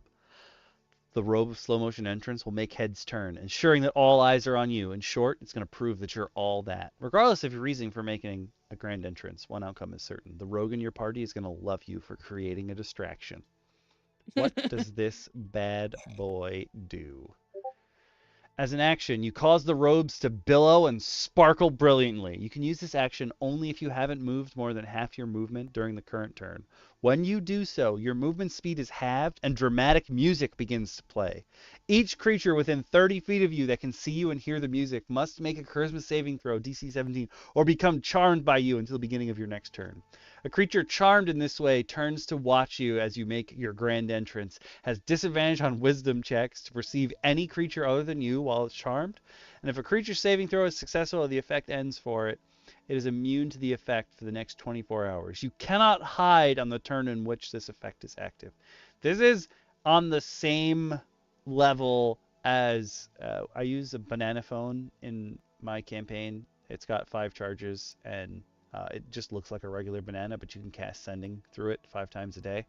And it has a thing on it that whenever you use it, everyone around you that sees you take it out has to roll a save, or they assume you're insane and speaking into a banana. They cannot tell that it is magic. That's pretty great.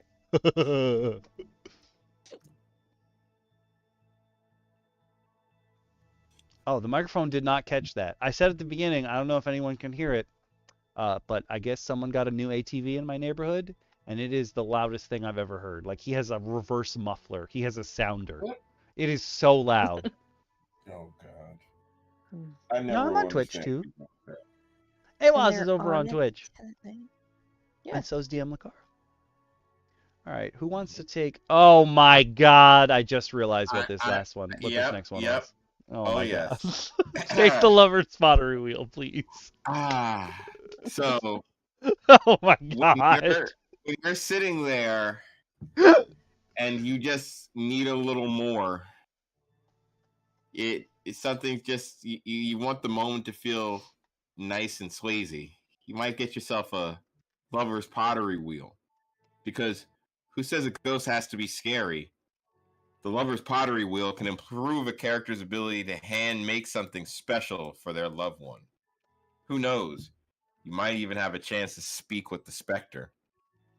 Does the spirit behind the phantom hands have someone special of their own? Messages from the beyond, or a simple desire for companionship? Perhaps a romantic subplot exists behind the thrill of throwing pottery. No matter what secrets you uncover, this magic item will be handy when using Potter's tool, and when occasionally you need to speak with the dead. Instantly, if you have not seen the movie that this references, I'm sorry, never seen Ghost. Because everyone needs to see Ghost. Patrick Swayze Demi Moore, Whoopi Mwah. Goldberg. 10 out of 10. 10 out of 10 movie. Somehow made every man and woman, every couple, I should say, actually, literally decide that pottery was sensual from one scene. And if you ever wanted to know what it was like to have your ghost lover massage you gently as you make pottery together, you should watch Ghost. So creepy. My description was purposeful. Did you open the actual item though? When using this pottery wheel, you can faintly hear haunting unchained melody. The pottery wheel has one charge and regains its charge at dusk every day. While sitting there, you can do the following. As an action, you can expend a charge to cause the hands of a creature to appear. The ghostly hands guide you as you work the wheel, granting you advantage on a check made with potter's tools. Or as an action, you can spend one charge to cast Speak with the Dead. It has one charge. I just want to be sitting there and it's just like, guys, I know what we can do. I know how we can speak to the evil king. And you just bust out like some clay in a pottery wheel, and you're just like, so how did you die? And just like this big burly king just forms in your arms, hands around your waist. Yeah, that's exactly what I was thinking. Like, he has to big spoon you. Whoever the Speak with Dead target is, it has to big spoon you. but the song that plays is just "Bring Me a Horror." Yes, yes. Steve Winwood, yes. You guys are laughing so hard the noise gate is taking out. Sorry. It's just this item. I want this item for myself. This item is coming with me. I don't care how. Oh, but this is amazing. That's a DM Lacara, would you like, who would like to read the Gossiper's Diary, the final item? I'll take the Gossiper's Diary. Oh, jealous love, what have you wrought? The Gossiper's Diary is a potent but dangerous device. You can use it to learn others' secrets, but dig too much into another's privacy, though, and you might find yourself wrought with insecurities. Oh no. The Leather Brown Diary is embossed with an image of a finger pressed over pursed lips. That's not. Ooh. Oh, yes, it is. I was going to say that that's not in the picture. Yes, it is. I'm wrong. Once per day, you can use an action to write the name of a specific creature in the diary. It's not the Death Note. When you do so, the diary brings to your mind a random secret about that creature. It can be a heartfelt memory, a description of a person they secretly admire or love, or something else at the DM's discretion. Curse! Whenever you use the diary to learn a secret about a creature, you must succeed on a DC 19 Charisma saving throw or suffer from an insecurity for 1 hour. Roll on the table to determine the insecurity and its effects. So you can fall into despair. The information gleaned from the diary leads you to an existential crisis. You have disadvantage on attack rolls and ability checks. Ouch. Envy. Consumed with jealousy for the subject of your pride. They love the same person as me! You lash out verbally at any mention of the creature and have difficulty concealing your contempt. You have disadvantage on charisma deception checks to conceal this behavior. I hate that bitch. Guilt. Racked with guilt for having pried so deeply, you have trouble relaxing. You're unable to benefit from a short or long rest, and are unable to gain hit points while suffering from this insecurity. Oh no. Oh no. That does not sound worth it. No. What if the secret is like, I have one long toe that I'm scared to cut? Or, sorry, I meant toenail, not toe. I mean, I'm sure there's people who cut their own toes off, but I meant toenail. And then paranoia, extreme worry consumes you with fear that the subject of your prying will know what you've done. You become frightened of that creature for the duration. What if the secret is they love you and then they show up in your room, and you're like, "Ah!" Notes cursed. Yes.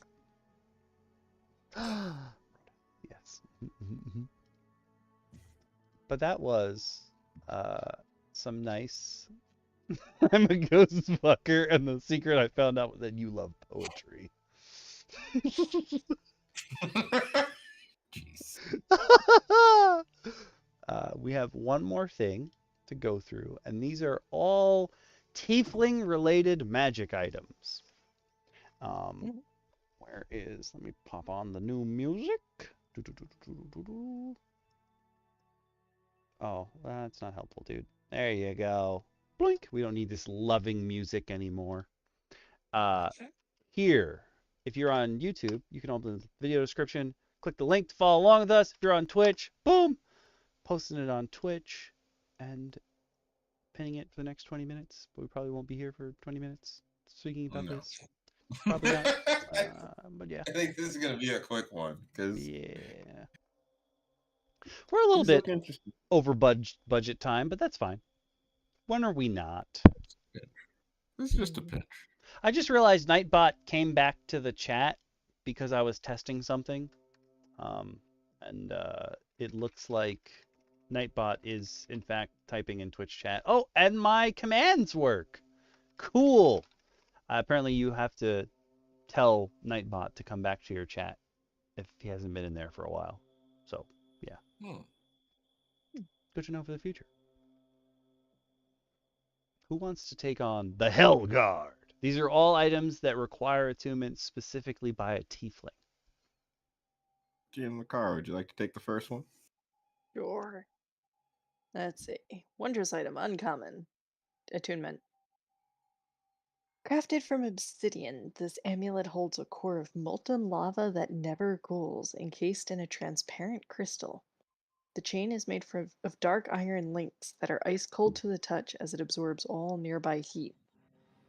While attuned to this amulet, whenever you take fire damage, you can use your reaction to gain temporary hit points equal to your level and become immune to fire damage from the triggering effect. The temp HP gained in this way lasts for up to 1 hour or until they are depleted. It can be used a number of times equal to your proficiency modifier, recharging after a long rest. Cool.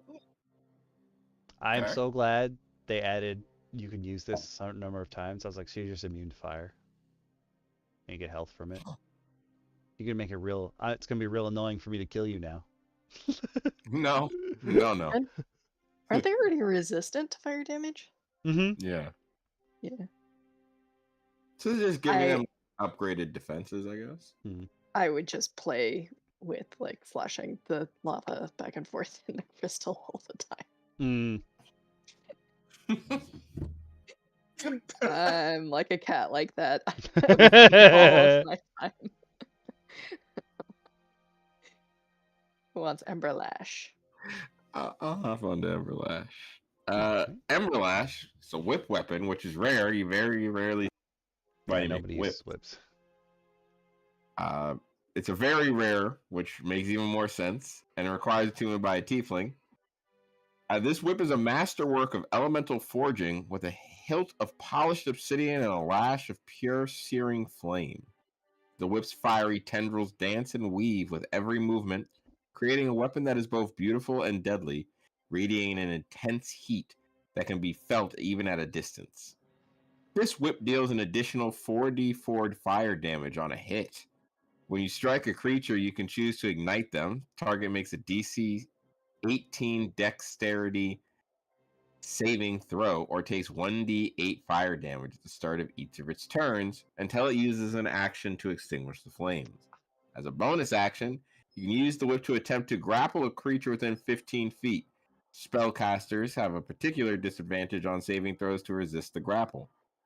The target then must succeed a DC 15 strength saving throw or be restrained by fiery chains until the end of their next turn. While restrained, they also take 1d6 fire damage at the start of each of their turns. Once per day, you can use an action to create a blaze of fire in a 20-foot centered radius on you. Each creature in the area must make a DC 18 Dex saving throw, taking 8d6 fire damage on a failed save, or half as much on a successful one. Additionally, flammable objects in the area aren't being worn or carried are ignited. This seems a little bit crazy. There's so many parts to this. Yeah, this is the problem with homebrew weapons. Because you're not getting this until you're like level 20 if this thing exists. This is beyond very rare. This is like wondrous. I could see if you wanted to make Yeah. this a like an evolving item. I could see having that, like, as you go through the tiers or as you complete some tasks, you get a new ability.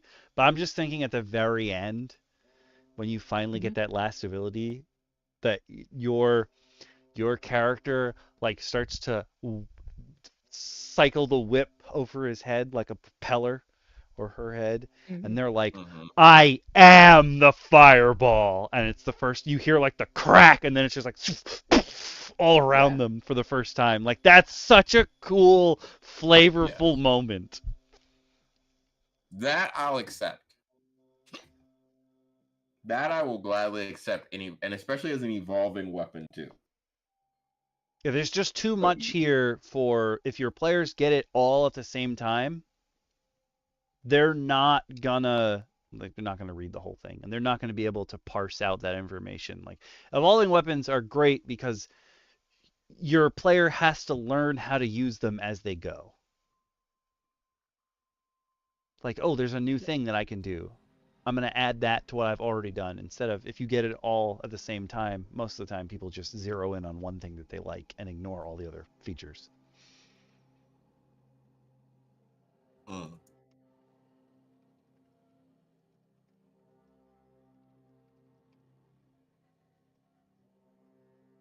Yes. Okami, would you like to take the Devil's Intuition? Sure. The Devil's Intuition, a wondrous item, rare, requires attunement by a Tiefling, like everything else on this list. They really like Onyx. I mean, I guess Onyx and Obsidian because they're black. Like, I wouldn't have associated them necessarily with Tieflings, but okay. Well, Obsidian is a volcanic rock. Yeah. I don't remember if Onyx is. I think Onyx is also primarily or requires volcanic interference for creation. This onyx ring glows with a faint red light attuned to the infernal energies of its wearer. It emanates a sense of foreboding and power, creating an unsettling yet captivating aura. While wearing this ring, you gain a +1 bonus to all wisdom insight checks. Additionally, you gain advantage on insight checks when attempting to discern the true intentions of fiends or those influenced by infernal magic. Oh, that is not at all what I thought was going to happen. I thought that this was going to be a combat-heavy item. It is not. Its stock just went up in my book. Like, okay, I like out-of-combat items, like that cake. I for some reason, just because of the way it's described, I was thinking of I gave DM Bacon in my campaign as it's the ring that symbolizes the covenant he has with his warlock patron, the Fire Titan. But I took another person's homebrew item and tweaked it a bit, where it's like a burning ring, and whenever you cast a fire spell, it builds a charge, and then you can keep building the charges up to 5, and then whenever you cast another fire spell, you can choose to add those charges as extra damage to something. So, like, he's constantly casting fire spells, so he's always got charges built up. He's like, I just need a little bit more damage, so I'm just gonna put that in there. I thought that's what this was going to be, just from the way that the ring is described. It's a different.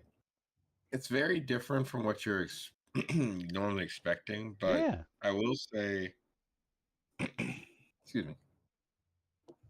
Don't die. No, it's okay. From the items that we've seen so far, I don't know if this really deserves the slot of rare.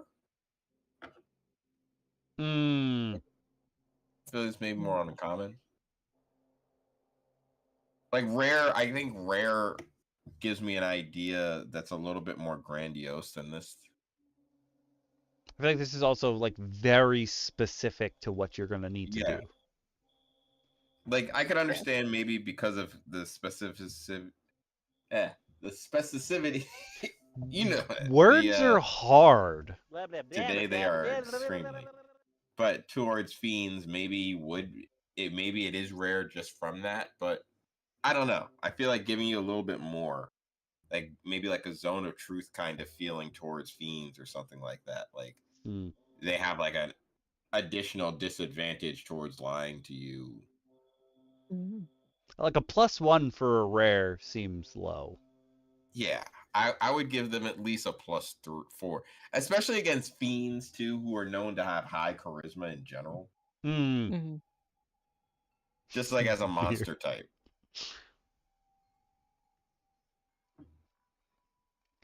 Who wants to take a crack at the Fiend Finder?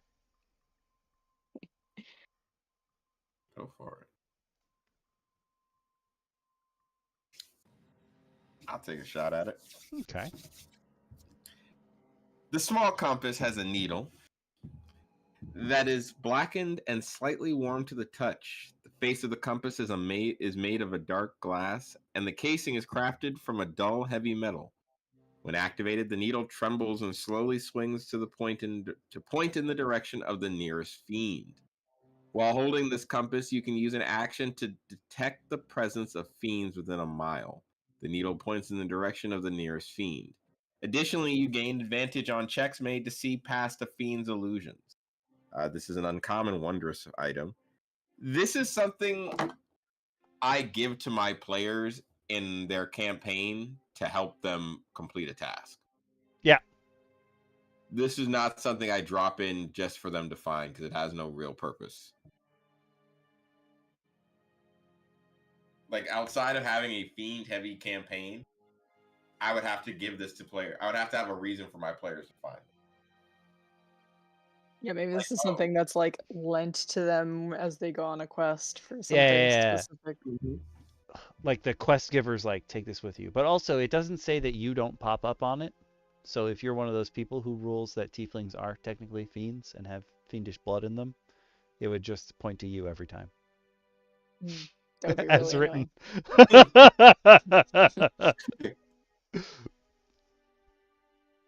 My players It's get like on me about look that for the nearest fiends all the It time. just starts spinning. When they use like detect good and evil and stuff, they're like, oh, you know, we have some of us have fiendish blood and what have you. You got to point us out too. I'm like, obviously you're not looking at yourselves. I didn't think I needed to tell you. They think it's broken for the longest time, and it's actually just some tiny fiend that's been like running around their group in circles, invisible for like months.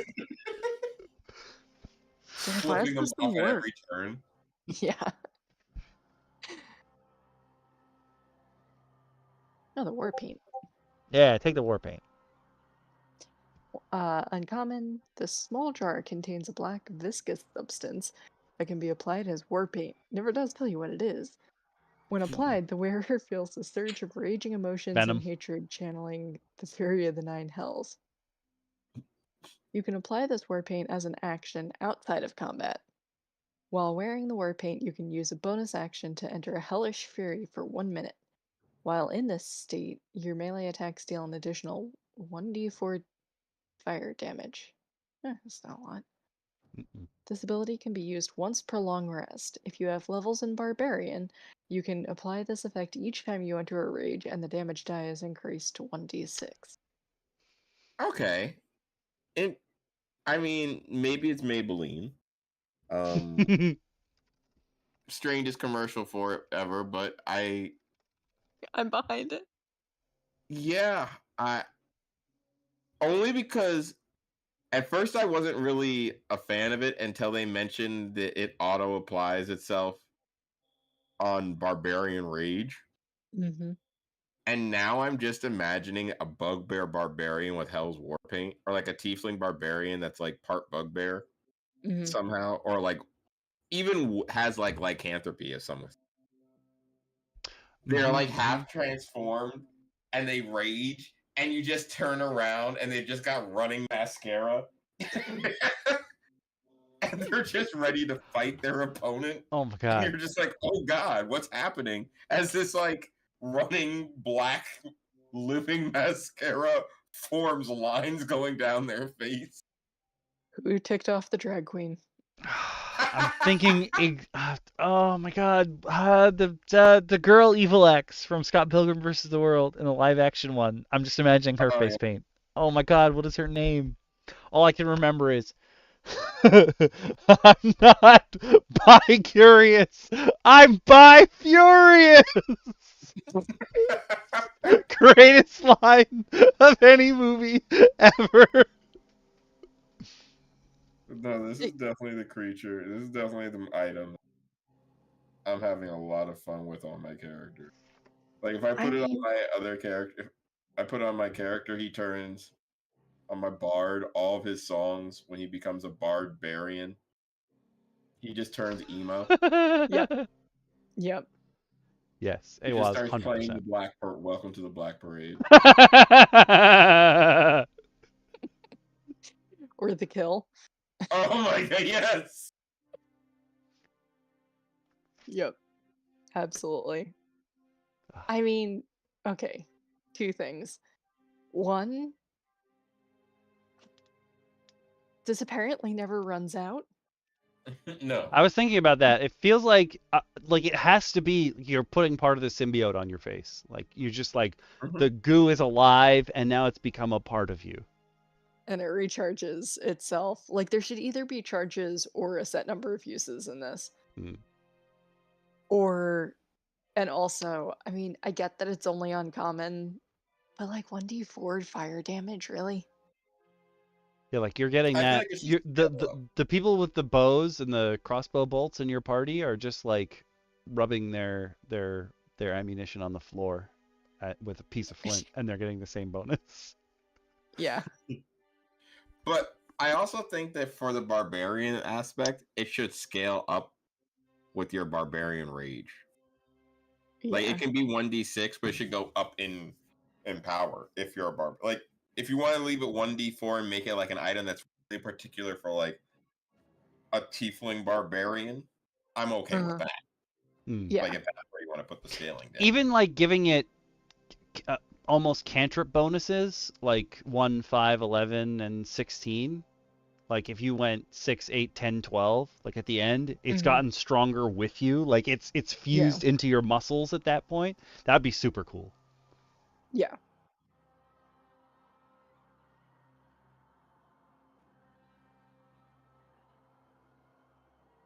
And also there should be the flavor that much like a much used mascara, like by the end, it's gotten a lot more concentrated, but you also have to be like scraping it out of the edges of the bottle. Yes. I love this. I love this. I have a lot of. I've actually gone over. They're not items, so you wouldn't see them. But the Chemhammer Grimoire had a bunch of different weird face paint things, and I have recently also come across like 3 or 4 supplements that were like, yeah, put this face paint on and it gives you extra damage. And I'm like, did all of you read like the same book at the same time? Well, your character in my campaign has special face paint too. That's true. I didn't even think of that. Actually, your face paint's not special, the brushes. It's true.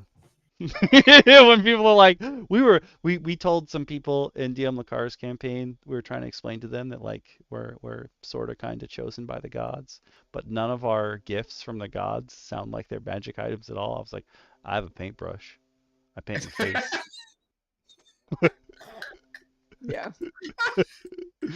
Imagine there's like, and that makes you chosen by. Yeah, it was. They rolled terribly on their persuasion, and all of their items look super mundane. Oh god. So It's like, this little... I'm telling you, this was handed to me by the goddess herself. It looks like a wooden mop bucket. Yeah. Yeah. You're Yeah. telling me that you were chosen to clean? This little tiefling street kid is like, you are all definitely insane. Then they all tried, they were like, look, just go to sleep holding hands with us tonight and you're gonna see something amazing. And then they failed their roll to enter the dream world. Mm. And the tiefling kid wakes up and he's like, I have to get away from you people. He doesn't like Listen, us. you can't make this up. Again, my player who has eye stalks right now because she rolled terribly on her mutation table. The other day, I happened to go through all of her mutation tables and like, you know what's weird? There's multiple instances of eye stalks. My player was like, "Why would you do this to me? Don't give me more eye stalks." And I was like, "I don't do anything. Like the dice tell this story, not me." Oh yeah. Again, I can't kill you. The game does it for me. It's my favorite thing. But also, the game rewards you. Like I think there's something to. I was having this conversation with somebody who was just like, I don't know how to better explain to my players that. Okay. Bye, DM Lacara. Bye. I was trying to explain to them like, I don't need to reward you. The game will reward you for success. And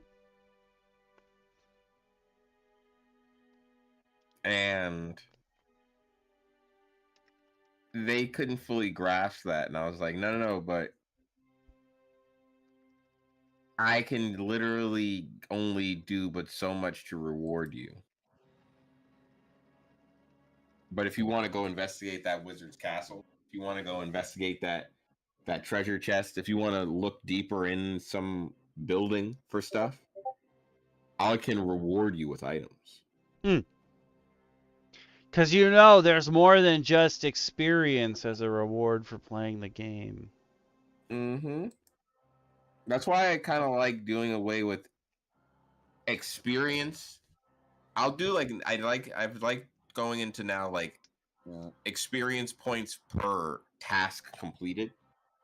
So you gain an overall, like for my game, you gain experience points, or as they call it, the merit system, for completing certain tasks based on your class, based on your calling, and based on like like who you follow and certain things of that nature. But there's also like completing the mission gets you a lot of points. So while it might be cool to adventure all for completing submissions, you get a lot of points. You get all your points when you complete the mission and get back home or get back to base. Then you get all your points cashed in and you get to level up. Kind of to be like, hey, you could spend the rest of your days here, but it's not going to help you get better. Yep. People don't understand that. And no, you can't kill 7 billion rabbits to level up, you son of a bitch. Kill it. Kill all 7 billion rabbits, but you know something? It's not going to help you. Because then you'll run into that one creature that has power word die. And you still haven't nowhere close to enough health and you're dead. Get hit with disintegrate.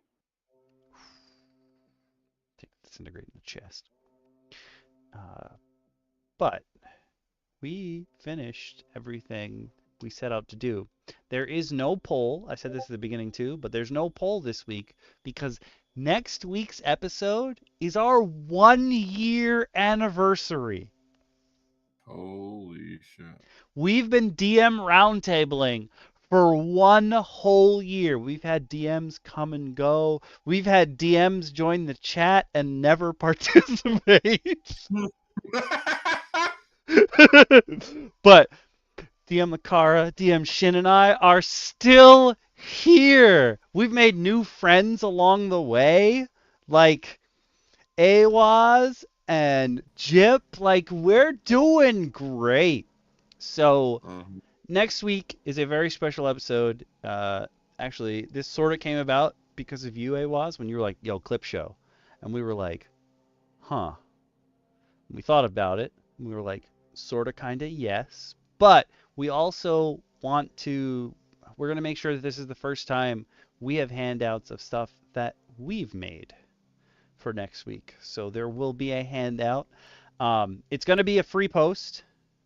Oh, so then I don't have to make I said at the beginning, like, oh, I'll put this on Discord first. It's going to be a free post on the Patreon page, but it's going to link to stuff that the three of us are going to do as handouts.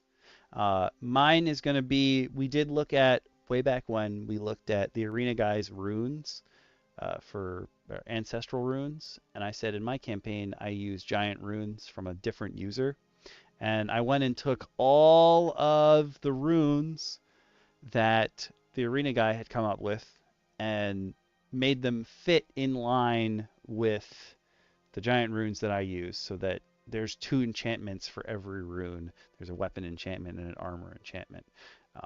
And I made tables and stuff. I've got a handout for that. DM Lacara, like she mentioned her dream world earlier, she's got a whole handout on how to run the dream velt in your world. And DM Shin's working on something too that he's going to hand out. What do you got?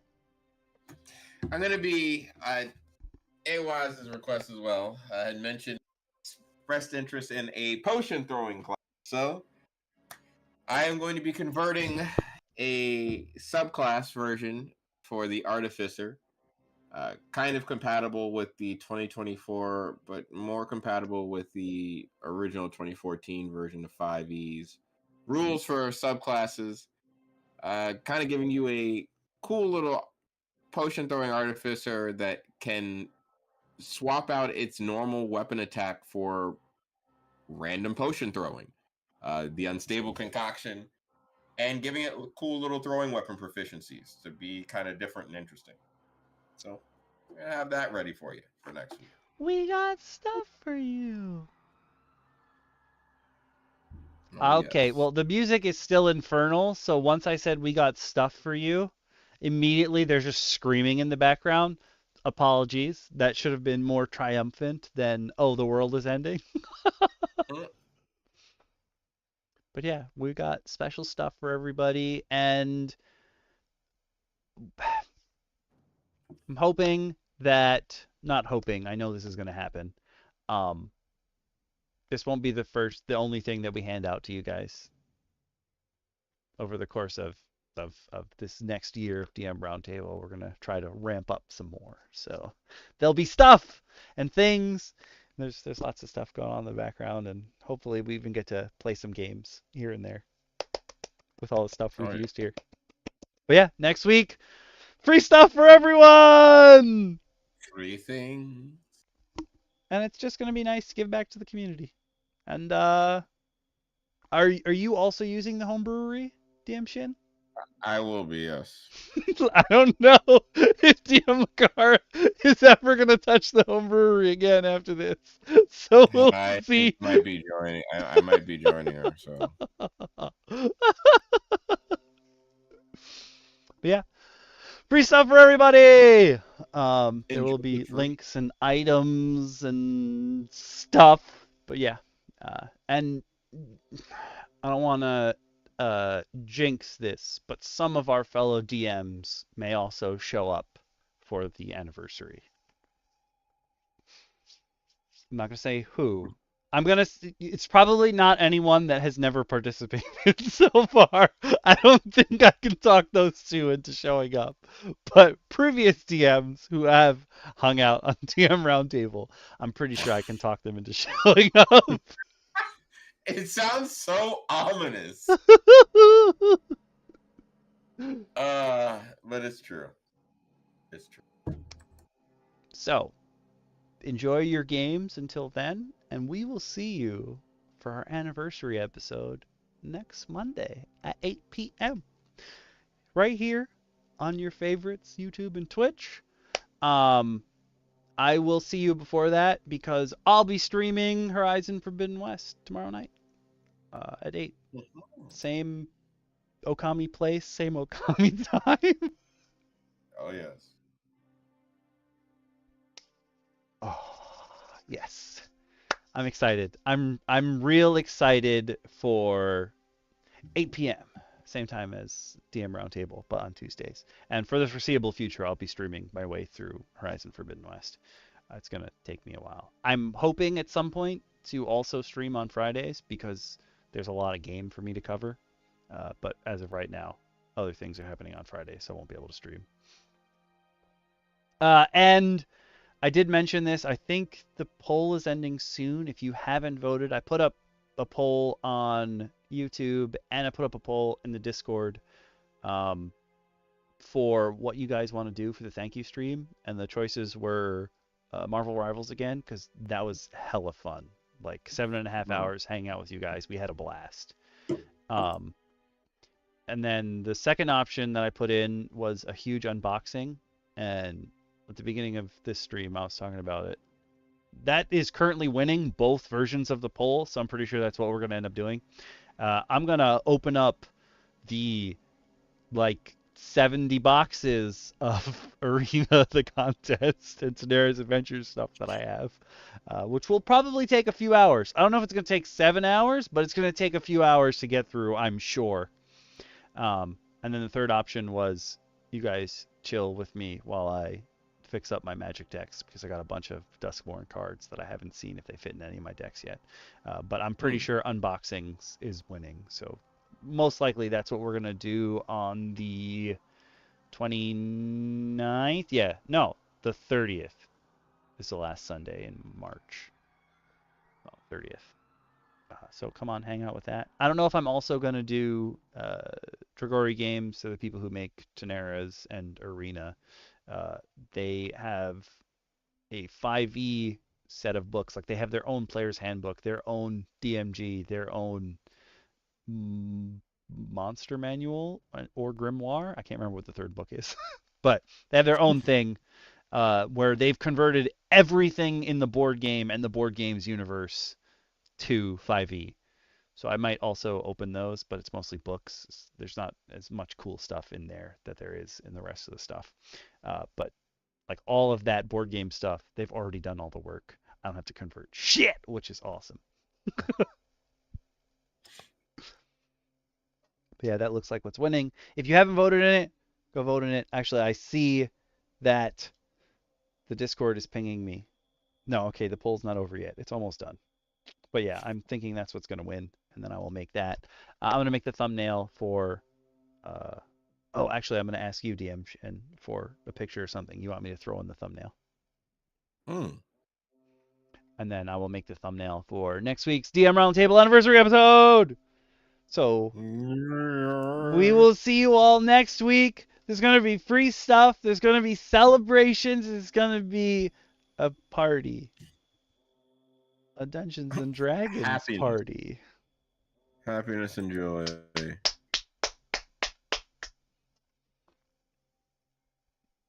Okay. We will see you all. Thank you for tuning in. And thank you for playing and enjoying. Have a good week. Play some good games. We got to ask Jip how his first D&D game went. I just thought of that. But yeah, I'm going to kill Twitch. And then I'm going to kill YouTube. If you want to, feel free to come on YouTube and Twitch tomorrow night at 8. Join me for Horizon Forbidden West. It'll be fun. I'm going to use that stupid grappling hook and it's going to play that animation like 70 billion times. Bye. It is.